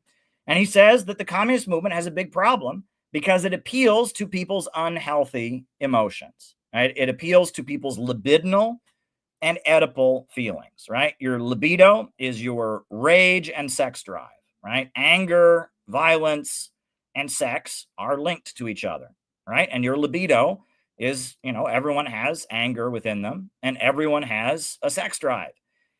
And your Oedipal feelings is that the feeling of every teenager wants to murder their parents at some point. That's just a normal thing. Teenagers really get mad at their parents. They really, you know, part of growing up is you need to get out on your own. You need to not be under your parents anymore. And so every teenager basically has the desire to kill the parent of the same sex. That's the Oedipus complex. Communism as a movement, you know, coming out of the French Revolution, was largely a movement that appealed to people's libidinal and Oedipal desires, right? You want to cut off the head of the king. He's a tyrant. He's an oppressor.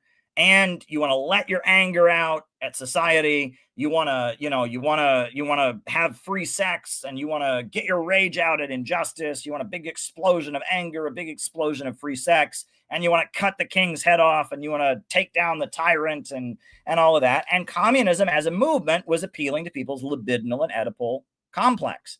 Well, actually, you know, I mean, while those feelings do exist and they are part of natural human emotion, they're not, you know, if someone is deeply libidinal or deeply Oedipal, they're not going to have a healthy way of being. And what Reuben Osborne argues in his book is that fascism at the time, was appealing to people's healthier emotions, people's love of country, their love of their homeland, their love of their community, people's desire in a lot of cases for parental transference, right? That fascism, it was appealing to the fatherland. Why do they call it the fatherland? It's supposed to remind you of your love of your parent. And that fascism was appealing to people's desire to belong, to be part of a community, etc. And that fascism was leading people to do very, very evil things, but it was appealing to much healthier emotions. And that what Reuben Osborne argued, and what the communist movement clearly did during the Roosevelt years and during the Popular Front, was that they were trying to change their appeal and not appeal to people's libidinal and Oedipal feelings, but rather to their more healthy emotions, their desire for community, their love of their parents, their love of their country, their homeland. And that communism, in order to win, basically, it started looking like this. And instead of the red flag and the guillotine and all of that, it was love, friendship between the USA and the USSR, loving Abraham Lincoln, loving your country. That's much healthier emotions. And that's what Reuben Osborne argues. The aesthetics, the spiritual vibe of communism changed. And I often talk about Superman, right? The Superman comic books. No one would ever think that they were communist, right? How could that be communist? Well, at the time they came out, Superman, he was the man of steel. And, how do you say man of steel in Russian? Stalin, right? And Superman, he went around rescuing striking workers, went around fighting the Ku Klux Klan, denouncing racism. Superman was very much in line with the Popular Front. Maybe he wasn't a Communist Party member, but he liked the Soviet Union. He hated racism. He loved labor unions. He was for truth, justice, and the American way.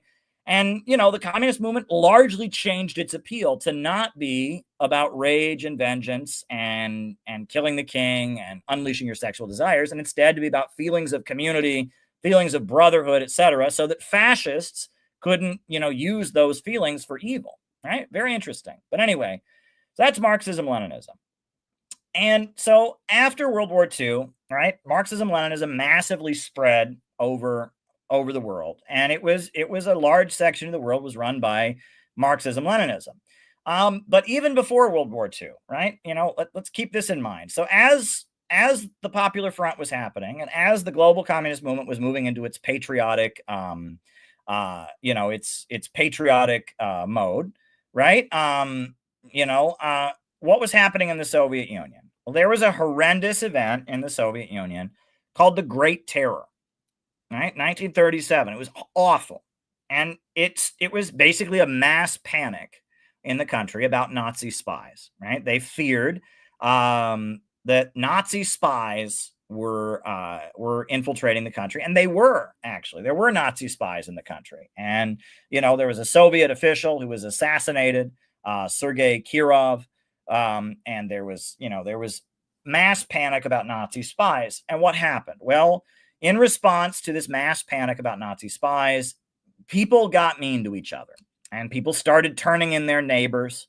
People would be held in suspicion if they said something that someone thought was not communist.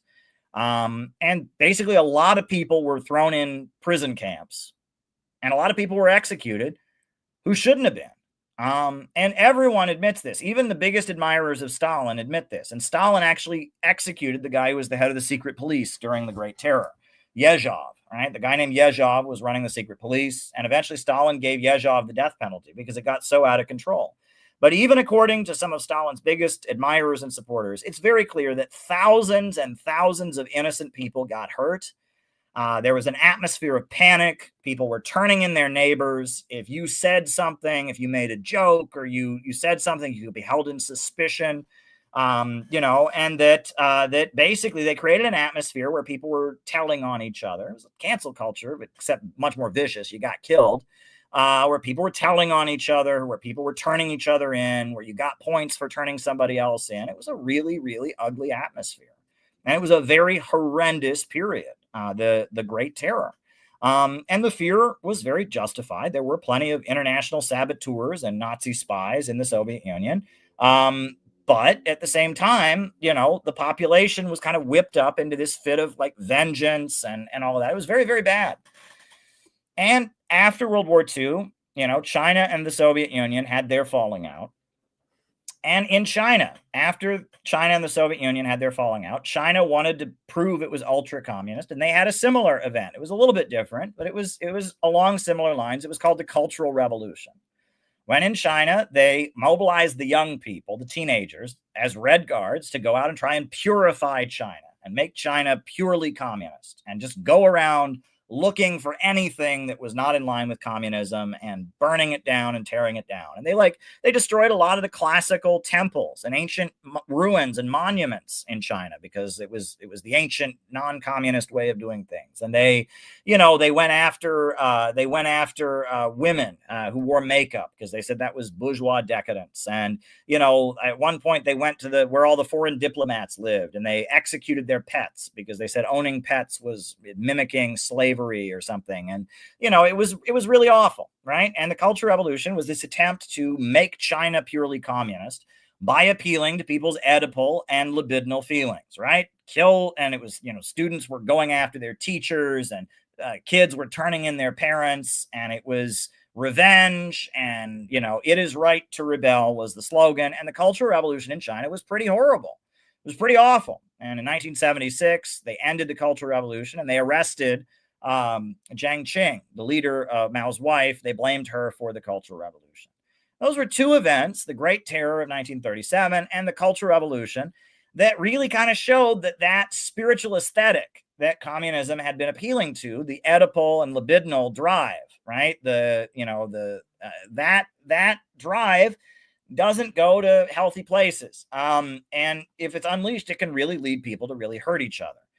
Now, after the Second World War, the communist countries exist. There's all kinds of different communist countries, and many countries industrialize, wipe out illiteracy, pave the roads, build huge power plants, etc. But after that, they develop a bit of a problem, which is that, once you have paved the roads and laid the foundations of modern industrialization, then if everybody is a government employee and everyone is getting paid by the government, and a kind of atmosphere sets in where you don't have innovation, you don't have creativity, because new ideas, that's too much paperwork for the bureaucrats, right? And anyone who's ever worked in government or worked in bureaucratic organizations knows what this is like. That if you have a really good idea, right, some bureaucrat and has to approve it. They're not going to approve it because it's more paperwork, it's more time for them, right? And that the Soviet Union was really good at making steel. It was really good at building power plants, really good at its space program,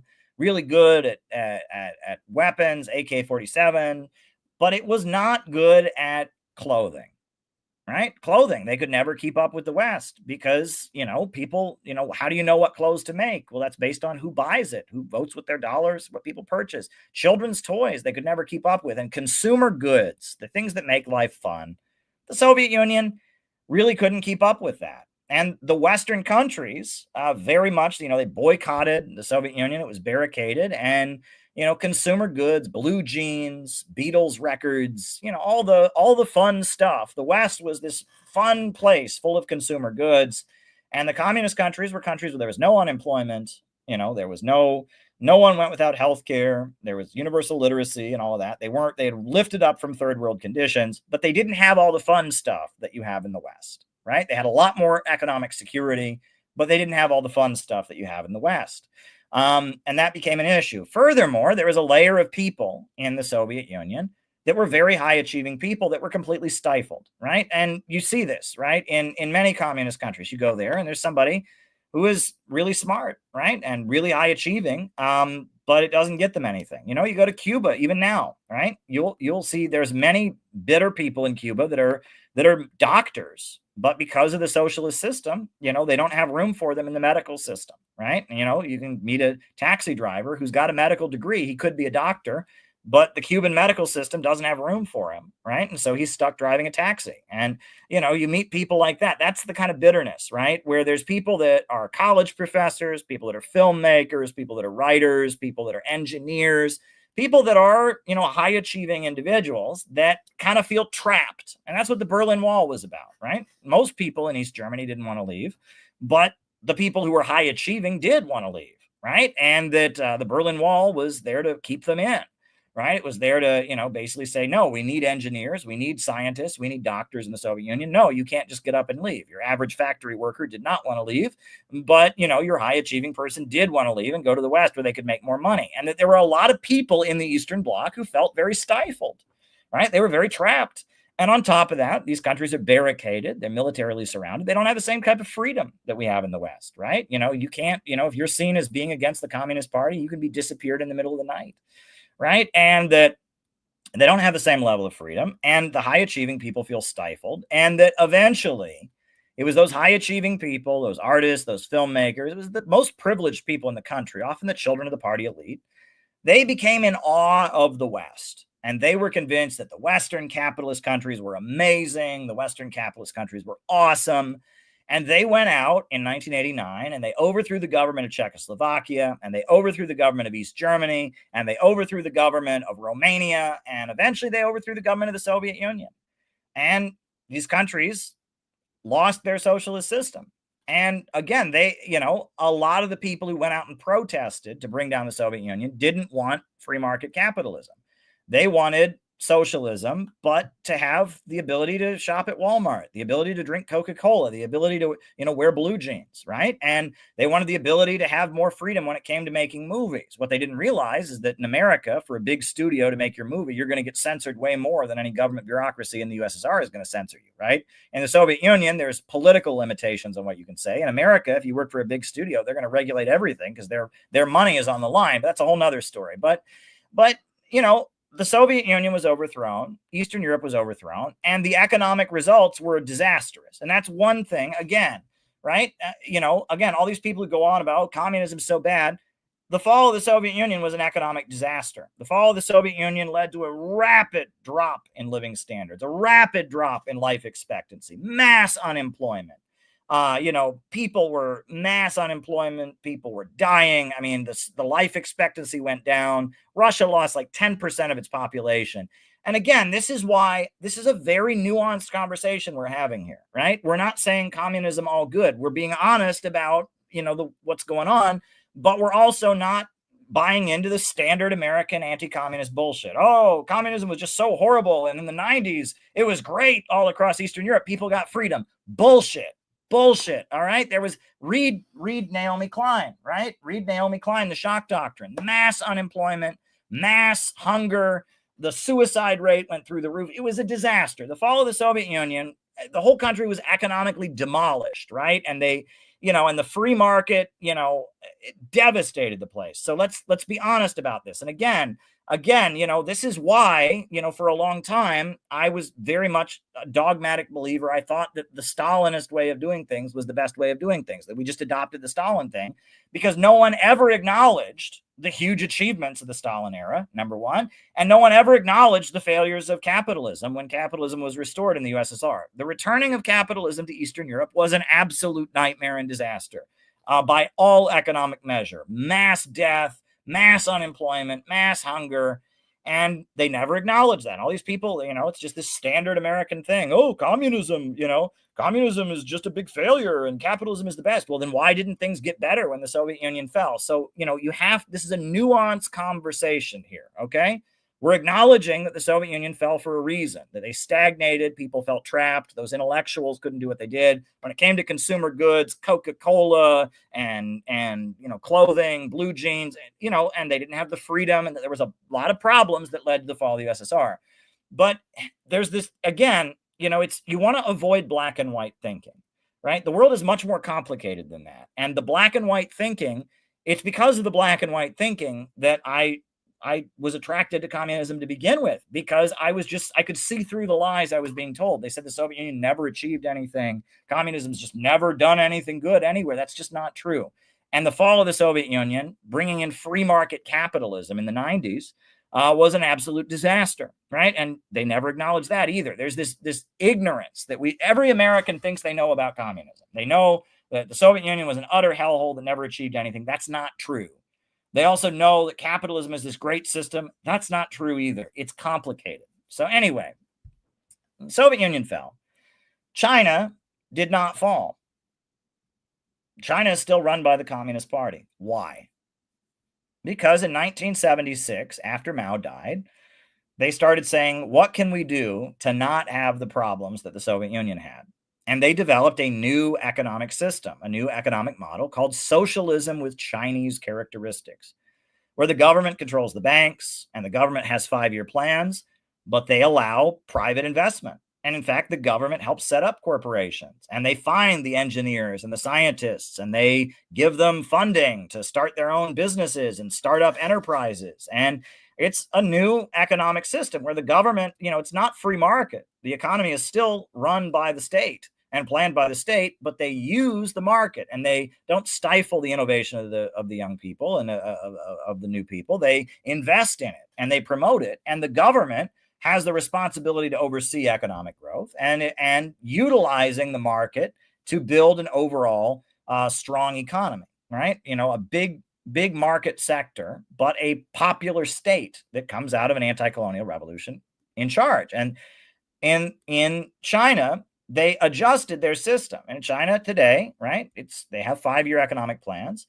And they have built the world's largest telecommunications manufacturer. They have the world's largest steel industry. They've lifted 800 million people out of poverty. They have the world's largest hydroelectrical power plants. They've paved roads even in the most rural areas. What China has achieved with this model of a highly market-friendly socialism, a planned economy that facilitates economic growth and uses the market to raise people up out of poverty, what China has done has been very, very, very successful. No country in the world has ever lifted as many people out of poverty as China.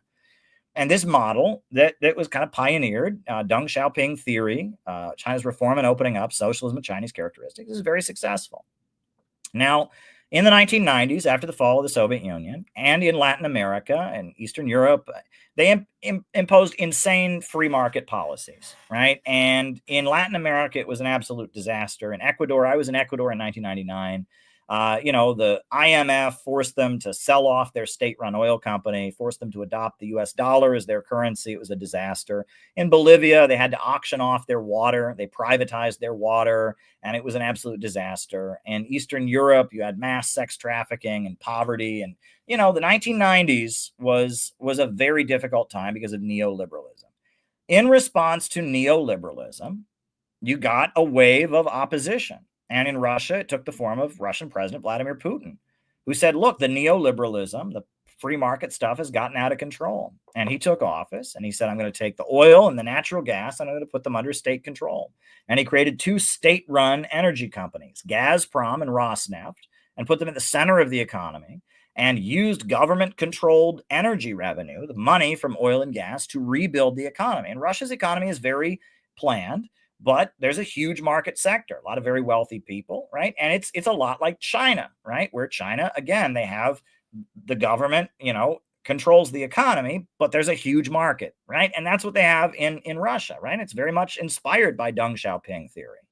And in Venezuela, you had the rise of Hugo Chavez, and he took control of the oil, and he used the oil money to stabilize the Venezuelan economy, to build up the Venezuelan economy, et cetera. In Nicaragua, the Sandinistas took power once again, and they implemented these kind of policies. And now all over the world, you have countries that have what you can call 21st century socialism, which is they have a government that comes out of an anti-colonial, anti-imperialist revolution. They control their natural resources. They control their banks and their lending of money. They have state central planning, but they have a huge market sector. They have all kinds of private companies. They have all kinds of private enterprises. They start worker cooperatives. They subsidize people to start their own businesses. And the state plans the economy, but it uses the market as a mechanism for making the country wealthy. And that model, that's what most of the BRICS countries have. Now, not all of them. India is not like that, and, but the basis of the BRICS stuff, is 21st century socialism. What they have in China, what they have in Russia, what they have in Venezuela, what they have in Iran, what they just adopted, in West Africa. The Union of Sahel States, Ibrahim Traore is moving towards this kind of system. And these are countries where an anti-colonial state plans the economy and oversees economic growth by investing in people, right? And that model is very, very effective, and that is the rising economy. So that brings us to where we are today with innovationism. The Center for Political Innovation, we have an understanding that incorporates all of this, and we're not classical Marxist-Leninist communists, but we haven't abandoned anti-imperialism. We haven't abandoned the struggle to raise people out of poverty and defeat imperialism. We haven't abandoned defense of the countries that have broken out of imperialism. We fight for working families. What is innovationism? What does innovationism stand for? Well, this is basically what we've got. These are the 5 things that we've got. Number 1, we celebrate human growth and creativity. There's something special about human beings. No other species is capable of doing what human beings can do. Human beings have gone from hunter-gatherers in the woods to space travel, artificial intelligence, and iPhones in just 8,000 years. You know, bees are still making their beehives the same way they were 8,000 years ago. And ants are still making their ant farms the same way they were 8,000 years ago. No species is like human beings. We have the ability to innovate, to reinvent the world around us, and force the environment to serve us. And Marx knew that. Marx talked about this. Frederick Engels talked about this, but they weren't the first ones. This is in the Bible, right? God says to man, go forth and take dominion over the earth, be fruitful and multiply. This is in ancient Greek mythology. They talk about Prometheus, right? Who gave man the ability to make fire, gave man the ability to innovate, right? And there's something special about human beings. We are not just another animal. We have within us a spark of divinity, right? If you define God as the creator, what separates human beings from animals is that we have creativity, right? We have a godlike ability to be creative. And again, Marx knew this. And if you read Frederick Engels and his essay about the role of labor in the transition from ape to man, and if you read Marxism, this is actually, a foundational belief that Marxists have. They just kind of forgot about it, right? They just kind of don't emphasize it. But if you read Marx, right, the whole understanding of the labor theory of value, all of this is in Marx, right? And this is an important part of Marxism, but it's deeper than that. It's a spiritual point. It's the basis, I think, of, Christianity acknowledges it. Ancient Greeks recognized it. This is a metaphysical, spiritual point that human beings have creative ability. We are the innovative species. We are the tool-making species. We have a spark of creativity, and that defines our humanness, and that we are constantly reinventing our relationship with nature and advancing toward a higher mode of existence, increasing our life expectancy, increasing our population, making life more comfortable. No species has the ability to take dominion and be fruitful and multiply the way we do. And that is very, very special, right? And that's something to celebrate about humanity. So that's the first point. And again, that's not contrary to anything that Marx said, but it's not emphasized in Marx as much as we emphasize it too. We are opposed to imperialism, capitalism in its monopoly stage. Now, some people call it globalism, and some people use the word imperialism. We've started using globalism/imperialism because if you just say imperialism, people think woke. Right? People think imperialism is about white privilege, or imperialism is this woke people use the word imperialism and they don't know what it means. Right? And it's just, oh, you're being so imperialistic. You're being mean to me. And, they don't know what it means. And, we're referring to an economic system that Lenin described, imperialism, the highest stage of capitalism. People on the right talk about globalism. And a lot of them are talking about this system, but then they tend to mix it in with conspiracy theories, and it's the Illuminati, and it's Satanists, and they're going to drink the blood of a goat and sacrifice children. We're not doing that. So when we say globalism/imperialism, or imperialism/globalism, it's clear we're talking about an economic system of big banks and monopolies dominating the world. And we oppose that system. And the main push of that system right now is Malthusianism, degrowth. That's what the World Economic Forum is pushing. That's what the big banks and monopolies are pushing. They're pushing degrowth. They want to reduce the human population. They say there's too many people in the world.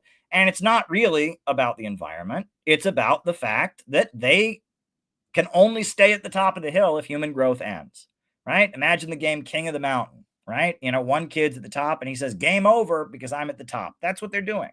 And so Malthusianism, depopulating the planet, degrowth, reducing consumption, all of that is what imperialism, globalism, imperialism is resorting to in order to hold on to power, right? And that's why they beat down countries. These wars that they wage are to beat down countries, right?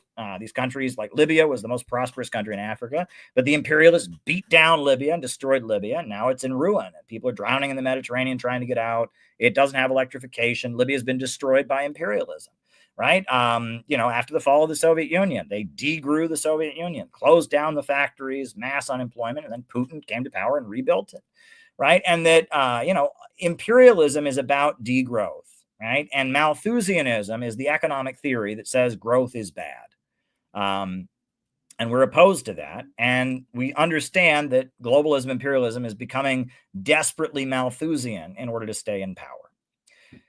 That's something we understand. And that, again, Marx spent a lot of his writing opposing Malthusianism, and Lenin, a Marxist, but again, a deviant Marxist, he developed the theory of imperialism, the highest stage of capitalism. So, is that contrary? I don't know, but it's, we're focusing on opposing globalism, imperialism, and Malthusianism.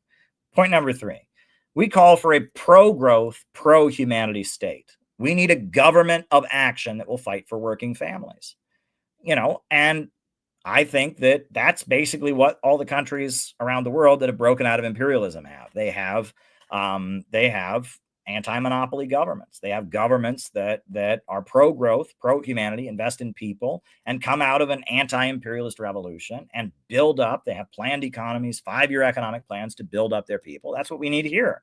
We need a government of action to fight for working families. That's what we need in America. There you go. And in order to fight for that, we want to build an anti-monopoly coalition. Now, those words, anti-monopoly coalition, that's the Communist Party in the 1950s. Around the time, maybe a decade or so after this, the Communist Party was for that, right? And they wanted to build a coalition against the imperialist monopolies, right? And that's what we want to do. And that there are divisions within the ruling class, and we seek to utilize those divisions to build an anti-monopoly coalition. And again, is that communist or not? I don't know. And then the final thing is that we have a psychoanalytical and spiritual approach. We reject the libidinal and Oedipal politics, right? We understand that the aesthetics that leftism appeals to, the desire to burn it down and tear it down and punish people and rage and vengeance and free sex and Oedipal, kill your parents, that isn't going to build a healthy movement. And it was weaponizing those deviations, that deviant way of thinking, that led to destroying the Soviet Union and Khrushchevism and the way they brought down and manipulated and destroyed the global communist movement in a lot of ways. And woke politics is libidinal Oedipal politics. We want to build a constructive politics based on people's love of community, love of family, love of society. We're not trying to appeal to people to rebel and get revenge. We're trying to appeal to people's love and kindness and loyalty, etc. So, those 5 points are what defines us. And we are basically continuing the struggle against globalism, imperialism. We're, learning what went on in the 20th century. We understand why the Soviet Union fell. We understand why China adjusted to be the way it is. We understand why the left have lost their minds and are no longer anti-imperialist and are destructive. And with innovationism, we have a new understanding that gives us the ability to build a completely new movement. So, you ask, are we just rebranding communism? No, we're not, right? We have something of our own, right? This isn't just communism rebranded. This is something new. But have we put communism in the toilet? Have we just, we're all just a bunch of Trumpers now? No, we're not, right? We are anti-imperialist, anti-globalist. We are fighting for working families. We want a government, a pro-growth, pro-humanity state. We see that there's divisions in the ruling class. We want to build an anti-monopoly coalition. We have an understanding of the aesthetic and psychoanalytical and spiritual weaknesses of the communist movement. We celebrate human growth and creativity. We are doing our own thing, but we're doing it on the foundation of studying and understanding what happened in the 20th century, where Marxism came from, where Marxism went. We're doing something new and exciting, and it's called innovationism. It's a set of principles that we've developed upon which we can build a successful organization.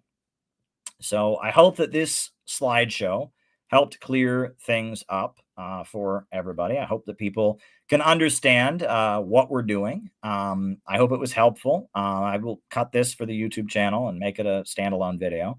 But yeah, this is what we're doing. We're building the innovationist movement. And we stand with all the countries around the world that are opposing imperialism. We stand for working families. We celebrate human creativity. We are opposed to globalism, imperialism, and we want to build an anti-monopoly coalition and eventually create a government of action that will fight for working families. So there you go. There you go. And that is what we are doing. So on that note, names and locations. I will call you all out as I see you. Names and locations. I'll call you all out as I see you. Who is with us tonight? Names and locations. Who is with us? Anybody? Names and locations. Deha in Seattle. Glad you're here, Deha. Good to see you. Anybody else? Ryan in Kansas City. RL Rose. Welcome, RL Rose. Sounds good. Brooklyn in the house. Phil, right? Great presentation, says Deha. Well, thank you. Kew Gardens, Checkpoint Charlie, St. David's, Bermuda, Bendigo, David Fox, Alex in Brazil, Jack in Sweden, Ian in the Yukon, Jenny in Cincinnati, Norton Shores, Daniel in Anchorage. Good to talk to you, Daniel. Patch in Arizona. Good to have you, Patch in Arizona. Good to have you. Good to have you with us. Names and locations. Parker Tufts in Michigan. Good to have you with us. Joshua Tree, California. Kinkle at the convention. Kinkle's a longtime friend of ours. Good member of CPI. Patrick in Maine. Good to have you, Patrick. Patrick is really awesome. I did find out from Patrick that in Maine there are moose, and the moose are quite dangerous.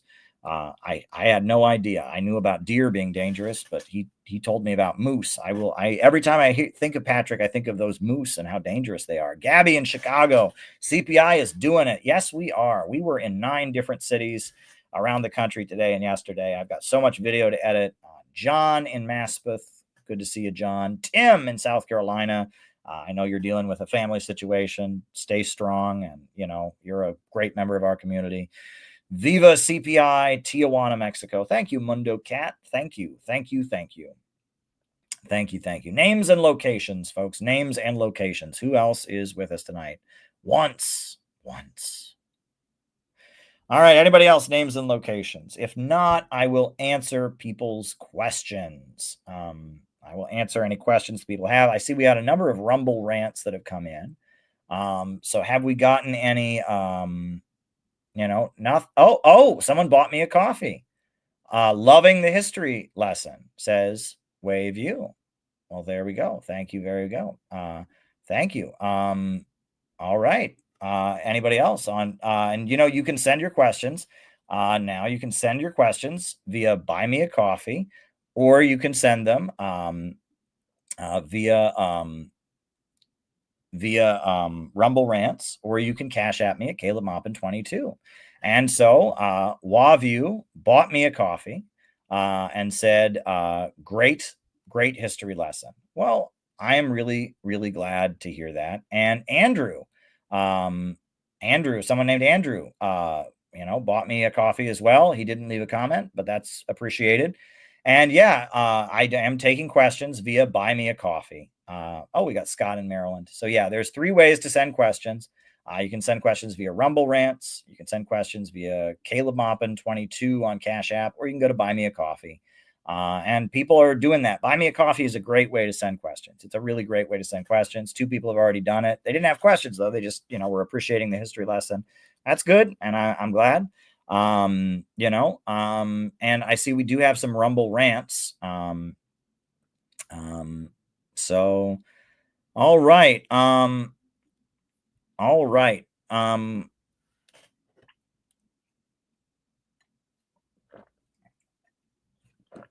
So why don't I need to rest my voice a little bit. So why don't, and I think I should get some more water.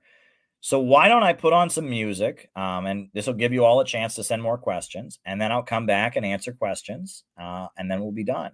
So yeah, I'll give you one last chance to send some questions. What song should I put on? Should I do New China? Right? New China is just a loved song in our community. I know it's a favorite of Phil's. Phil was at our rally yesterday. He gave great remarks on the bullhorn. Shout out to you, Phil. In honor of you, Phil, we're going to play a song that is a favorite of yours called New China, about the anti-imperialist revolution in China. So we're going to play New China, and then I will answer your questions. So here we go.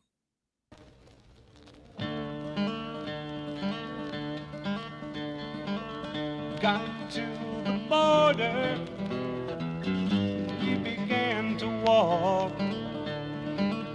on the two flags flying over the bridge we were to cross. One was the bloody British rag of imperialism, casting its shadow over poverty, starvation, vicious exploitation in Hong Kong. The other was the flaming red flag of revolution and socialism, telling us all, the people of the world, the time has come to come along. This ain't just any old border that we are standing on. It stands between two systems, one dying, one young and strong. And then we crossed that bridge into China, saw a great banner up ahead. Its meaning set my heart a pounding, and this is what that banner is. Long live the great unity of the peoples of the world. Long live the great unity of the peoples of the world. Went to a steel mill, saw people working hard, but there were no bosses. The workers ran the job. They worked 10 hours, 6 days a week, on great machines built by their own hand. They labored not for some rich man's profits, but to meet the needs of people of the land. And they are building with such a spirit of revolution and socialism, for they are masters of their own future. The working class is in command. Talked with an older worker. He said many worries are gone. If one is sick or injured, they are provided for. We have no fear of rising prices, no unemployment will you find. There's always more to be done to build China, not just for us but to free mankind. Long live the People's Republic, long live working class rule, long live the People's Republic, long live working class rule. We arrived in Shanghai, where before it was free, dope and prostitution and starving people filled the streets. And now these people stand up united, providing for the needs of all. Decent housing, health care, education, they decide now they are the law. And then I felt so damn proud of China, of revolution and socialism. Just look at what our class has accomplished to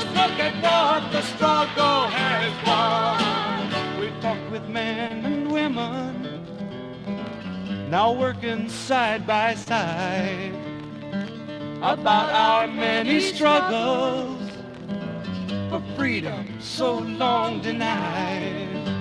They said, comrades, China is with you. This is your country as well as ours. The struggles of the people united will be triumphant. We have the power. Long live the great unity, yeah, of the peoples of the world. Long live the great unity of the peoples of the world. No, I missed my family. Wish they were there with me. I knew they're back home struggling to change society.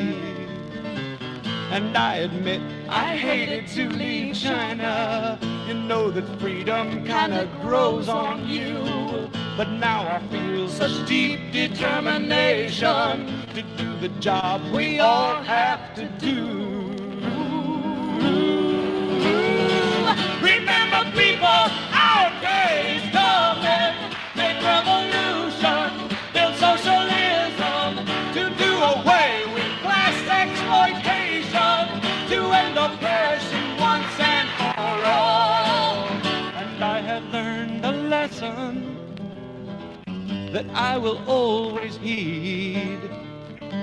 The fight to end oppression, the working class must lead.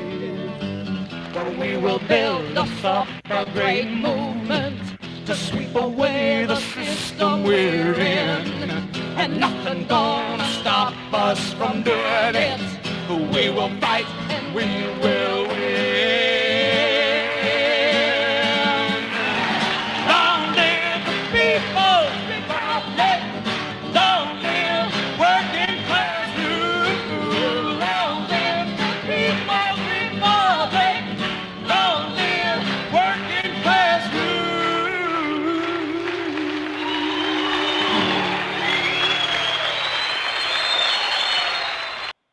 All righty. All right. So that should have given people enough time, if they wanted to ask more questions, to send them in. I see there's a couple more Rumble rants. I don't see any more Buy Me a Coffees. Yeah. So why don't I answer the questions? All right. So first question, Leo Massey says, Trump flying bombers overhead during the Putin summit was ghetto and irresponsible. I'm tired of pretending it wasn't. Leo Massey, there were a lot of things that were weird about the summit in Alaska, right? A lot of things. Number one, the Russian journalists, looks like they were in pretty shitty conditions. They were staying in like a sports stadium, or they didn't have a door for the shower, and the food wasn't good or something. You know, that was pretty shitty. I'm a journalist, and, you know, those Russian journalists are people that I've worked with before that I respect. And if they got treated shitty, that's not good. I don't appreciate that. The other thing that was weird, and we still don't know what that's about, is Sergei Lavrov, the Russian foreign minister, was wearing his Soviet Union t-shirt. Well, the Soviet Union doesn't exist anymore, but, you know, he didn't wear that accidentally. That was something. The bombers flying up. There's so many things that were weird, right? Some of them you can read good into, some of them you can read bad into. I mean, there was an epic moment where a reporter shouted at Russian President Putin, shouted him, "Oh, are you going to stop killing civilians?" And he pointed to his ear like, "I can't understand you. I can't hear you." And Trump like winked at him like, "Oh yeah, these are the assholes I have to deal with. Don't you hate the media?" That was hilarious. That was really, really funny. That I thought was brilliant. The handshake was very warm. When they were on the podium together, they spoke amazingly. So there's a lot. Now, from what we understand, we're going to know Friday, they've announced, is when Zelensky is meeting to sign the deal. So there's a deal, it sounds like. At this point, there's a deal, and we're going to know what it is probably on Monday, Tuesday. We're going to know what the deal is. And Zelensky is getting together with Putin to sign the deal or at least try to sign the deal or whatever on, on Friday. So, it's looking to me like things are moving ahead. Again, folks, if I was just running an internet show, I would be on here going, oh, there's no hope. It's all bullshit. But I'm not just running an internet show. I'm trying to intervene in history. I'm trying to build a real organization, trying to intervene. And that means if good things are happening, I'm going to push for them. That's why we had our people in the streets to support the meeting and to say we support it. And, while we're on this topic, I showed some from the rallies that happened today. I will show the New York City rally just to show it, because it was a great rally. I will say it was a much more of a Trumper rally than if I had been there by myself, I would have done. But you know what? That's fine, because we're building a coalition, right? We had thank you Tulsi Gabbard. Tulsi Gabbard obviously is not a member of CPI and disagrees with us on many things like Israel, but we were thanking her. There were religious folks there praying, and there was a pastor who's a good friend of mine, Reverend Dasse was there, Phil was there. There was, we met Charles for the first time. Shout out to Charles. He was there. My friend, who's a Bangladeshi American, who is, I guess he votes Republican, but he's, very pro-Palestine, very devout Sunni Muslim. He was there, and it was a very, small rally, but it was a very diverse rally. And then this Republican guy who, I have no idea who he was. He just saw us. He was wearing a suit and he just showed up, and I handed him the bullhorn, and he went on a whole rant against Mamdani, which I didn't include in here. I included some of what he said about building and constructing and why he admires Trump, but I didn't include, the guy just kind of went on a long tirade against Mamdani that, I wasn't going to put in the video. But, it's good that there was a diversity of views. And the main thing is we needed to show on the streets of New York City, just like we did on the streets of Boston and the streets of Chicago and the streets of LA and the streets of Portland and the streets of Colorado, that there's public support for this deal. And so we did that on the streets of New York City with religious people, with Muslims, with Christians, with Asian Americans, with, Bangladeshi Americans, with white Americans. Here we go. We are in extreme historic times right now. President Trump is currently in the great state of Alaska, attempting to make peace between the United States and Russia. If what's happening today in Alaska will get us closer to peace, that's what we want. That's what we want. And when the president of Russia got off his plane, I saw American reporters shouting hostile questions. It's almost like they don't want peace. They don't want peace. It's really awful. Have a moment of reflection that I call a prayer. Pray for peace. And as my faith is Christian faith, so I would like to do the prayer in my faith tradition. This is our city, our beloved New York, and we say finally it's time for peace in America. Our hard-earned tax dollars should no longer be going to a foreign Eastern European country that has chosen the path of destruction in needless war. All these killings, how Jesus feels about all these endless wars. Jesus came to save the world, to bring the peace of God to the world.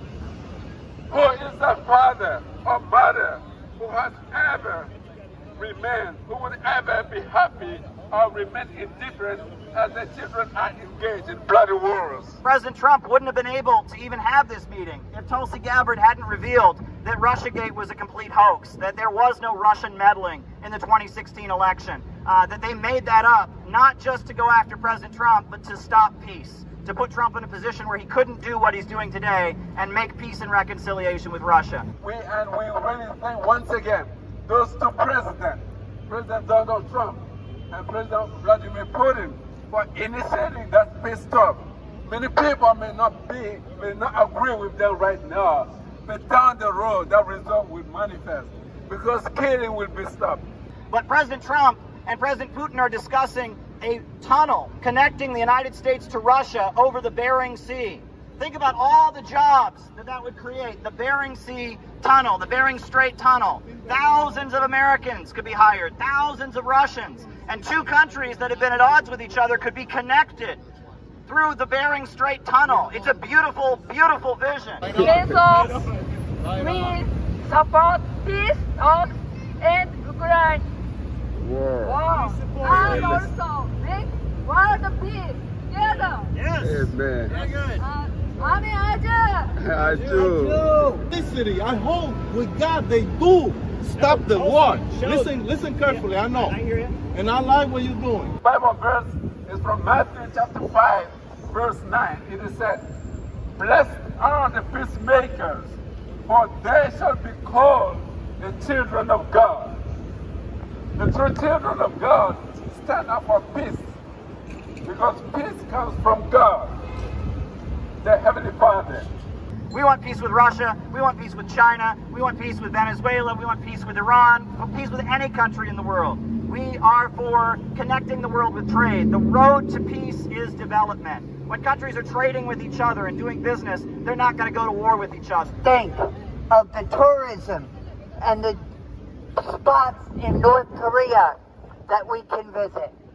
The beaches, the resorts, the casinos that they are opening.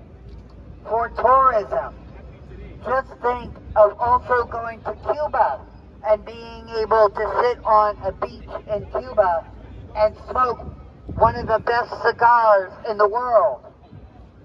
Okay, just think about going to Russia and being able to ski on some of the greatest ski slopes in the world. Just think about going to Venezuela and drinking some of the best coffee and having some of the best food available around the world. And then think of the possibility of bringing those products into the United States to where you don't have to worry about food preservatives. You don't have to worry about pesticides. You don't have to worry about big agriculture lying to you about what is in your food. And thank you, Secretary Kennedy, for starting to work on this problem with our food supply. America must learn to live in peace with Russia, with China, with Iran, with Brazilian people in Yemen and in Palestine, and let there be peace all around the world. That's the main message that we're presenting out here. The Judeo-Christian work ethic that built this country, that built everything you see, is in that picture right there. That's right. Yes. If you go back 50 years ago, Donald Trump took a hotel next to Grand Central Station that they were going to tear down, and he rebuilt it. And he was 30 years old. Most of the people that walk around this city and say that he's a fascist have never built anything in their life. That's right. They've never solved any problems. They've never accomplished anything. Also, Trump became the first president in history to visit North Korea. And North Korea is tied in with Russia. North Korea is tied in with Russia. So if North Korea and Russia are able to make peace with Trump, we could start to move toward peaceful reunification of the Korean Peninsula. That would be such a step. People don't know. This is a day that's going to go down in history. What is happening today in Alaska is going to go down in history. This is a moment we are going to remember for hundreds of years. We have a president who's brave enough to stand up to the mainstream media and the war lobby and sit down with a leader that we've been told to hate and draw up plans to connect our countries economically to end this ugly war in Ukraine that has taken so many lives, a war that never should have happened. This is a great moment, and we especially want to thank Tulsi Gabbard, the intelligence director. I thank you, God, for this moment. I thank you, Jesus, for this moment. I thank all the saints and the sages who have tirelessly worked throughout the entire human history for the peace of God to be on earth. And for this I say, amen. One thing that has happened between North and South Korea within, I would say, the past week or two, is that both sides took down their propaganda speakers.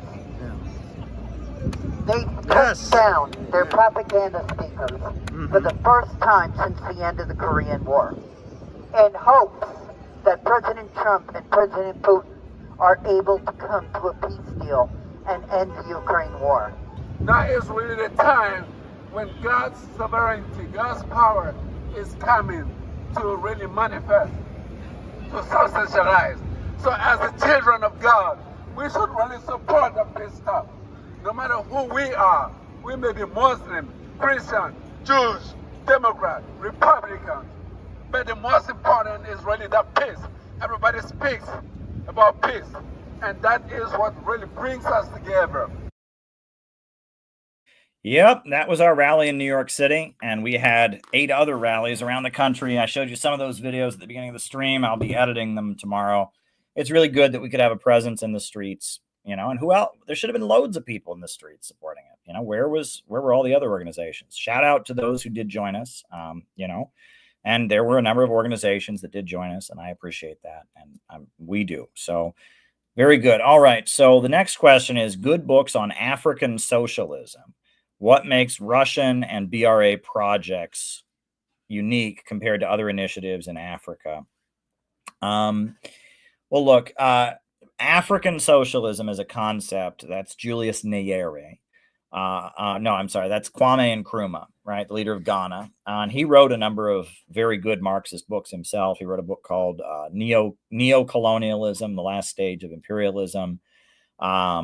And Julius Nyerere, there's a number of good books about him and his efforts to build a socialist society in Tanzania, and how China, sent railroad workers there and stuff, and there's a lot, I have a book on the history of the USSR. It's written by a former KGB agent, the hot Cold War, the USSR in Southern Africa.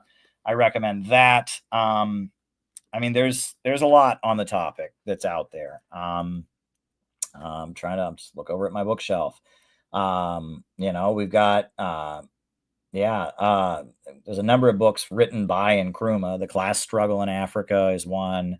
W.E.B. Du Bois wrote The World and Africa, and he wrote that in the later years of his life, when he was sympathetic to the struggle against colonialism. There's a lot.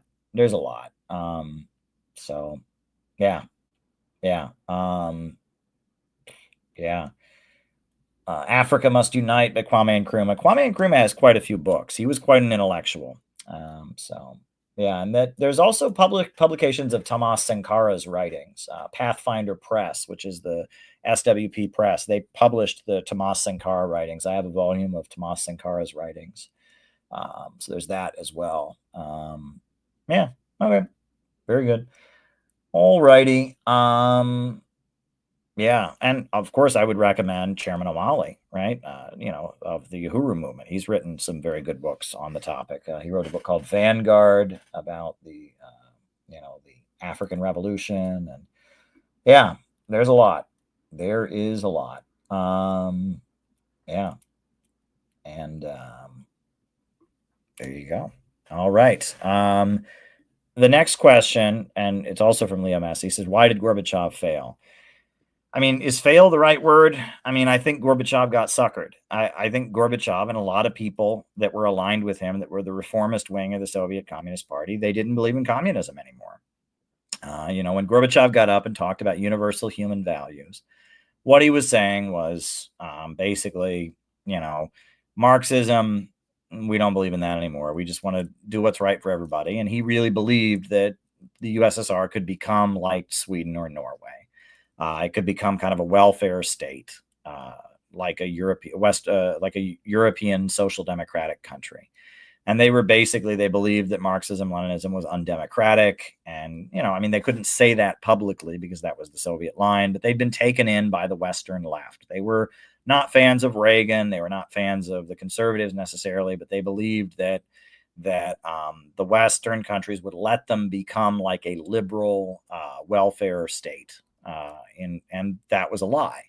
And that the liquidation of the Soviet Union led to Yeltsin, and it led to austerity economics and looting. And, I think Gorbachev represented a wing of the Soviet Communist Party. And I've talked about this. There's a very, very good podcast I did with Peter Coffin. When he had the podcast with Miss ACD, I did a whole podcast about the fall of the Soviet Union. I will put that in the chat for you. It's actually one of the best interviews I've ever done. And we talked about Dugin, and we talked about a lot. It was really one of the best interviews I've ever done. Agent Thorne, fall of USSR. If I can, I will link that. It is really, it's a critique of the American communist movement overall. Interview on fall of USSR. We did this great podcast, Peter Coffin and Miss Astronaut Cowboy Doctor and myself. And we go into all the details about the reformists and the hardliners and the National Salvation Front and where Dugin came from and all of that. So there you go. I put that in the chat. If you really want to get deep into how the fall of the Soviet Union happened, that's where you would go. That's where you would go.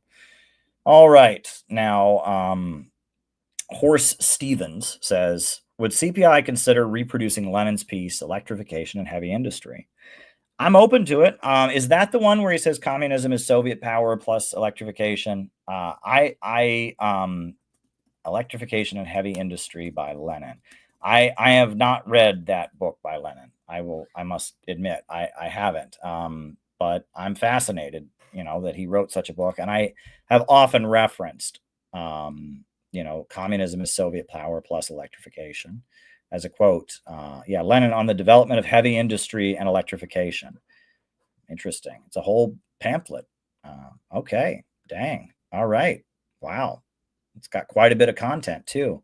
I'm going to have to dig into that. I did not know this pamphlet existed. So there we go. You learn something new every day. Wow.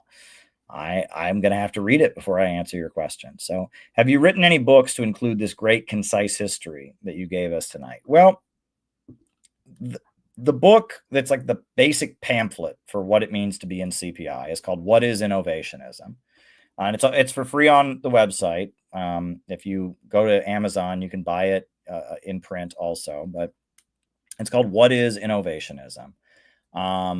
And if you go to CPI USA pamphlets, that's kind of the basic introduction. I'm writing a full-length book right now, and I'm actually really enjoying it. That's why all this stuff is fresh in my mind. I'm writing a book called, a book that goes over all of this. It's basically an introduction to anti-imperialism as a movement. And it goes over all this history, and I'm having a good time writing it. Not sure when I'm going to be done, because as I write it, I realize, I need to do research on that. I need to do research on this. I can't just, on here, I can just talk, but when you write, you have to prove what you're saying. You have to quote what you're saying. And so it might take me longer than I think, but I'm actually, I resumed writing and I really enjoyed it. And I'm working on a full length history of anti-imperialism that ends with innovationism. But what is innovationism is kind of the introductory book about what CPI is all about. So you can get that off the website, or you can buy it on Amazon pretty cheap. It's just a pamphlet basically, where we just kind of lay out what CPI stands for and what CPI is all about. All right. Well, I don't see any more questions that have come in. That's all the questions that have come in, unless there's more. If you want to support the program, you can sign up on Patreon. You can buy me a coffee. I'm not getting any revenue from YouTube. Buy me a coffee. That would help. I would appreciate it if you would all buy me a coffee. That would make my life easier. And I've got a lot of people I still owe from the CPI convention and stuff like that. So, if you want to speed along the process, you can buy me a coffee /Caleb Mop, and that would make my life a bit easier. That would, it would help things, help people, that I owe from the convention get paid back and stuff like that, and help us set up for our big event that we're doing January 11th. If you're in the New York City, New Jersey, if you're on the East Coast, January 11th, we're going to have a reception on the East Coast. It won't be available to the public, but you'll be able to register online and come. We just have to vet who's going to be there. But it'll be a private reception that we're having in New Jersey, where I'll be doing a long Q&A and giving a speech and all of that. So, and you can always join CPI. And we're actually growing right now. I'm actually quite happy in a number of different locations, new people. There was somebody new who came. There were new people at 3 of the rallies that happened today, actually. And that puts a smile on my face. It really does. And we have connected just in the last couple of weeks with people. I think, people had to see our convention, and I'm really happy. We're actually, because we're in motion, we're an organization of action. We're doing shit, right? We're not just talking, we're doing shit. We're getting it done. We're spreading anti-imperialism, and people are coming around, and that's good. In a couple of weeks, I'm headed to Detroit to distribute the Houthi book at the Palestine Convention. That's going to be good. And those Houthi books have meant a lot. That Houthi book is a book I'm very proud of. We just had our day of action to commemorate to support the peace talks. And it looks like there's going to be a deal soon. So yeah, good things are happening. Our organization is marching ahead. If you're in Australia, check out David Fox. He's doing the Great Southern Discussion Club, which is a great anti-imperialist grouping. And yeah, we're on top of shit. We're getting shit done. So thank you, everybody. I'm going to sign off here. I'll be back. I don't know if I'll be back tomorrow or not. It might be in a couple days, might be tomorrow. We'll see. Check out. I did a great live stream with Garland Nixon yesterday. That was beautiful. It looks like I'm going to be with Garland again this week, and I'm doing stuff. So yeah, dare to struggle, dare to win. All right, folks, be in touch. New upsurge in the struggle against U.S. imperialism is now emerging throughout the world. Ever since World War II, U.S. imperialism and its followers have been continuously launching wars of aggression. But the people of various countries have been continuously waging revolutionary wars to defeat their aggression. And while the danger of a new world war still exists, and the people of all countries must get prepared, revolution is the main trend in the world today.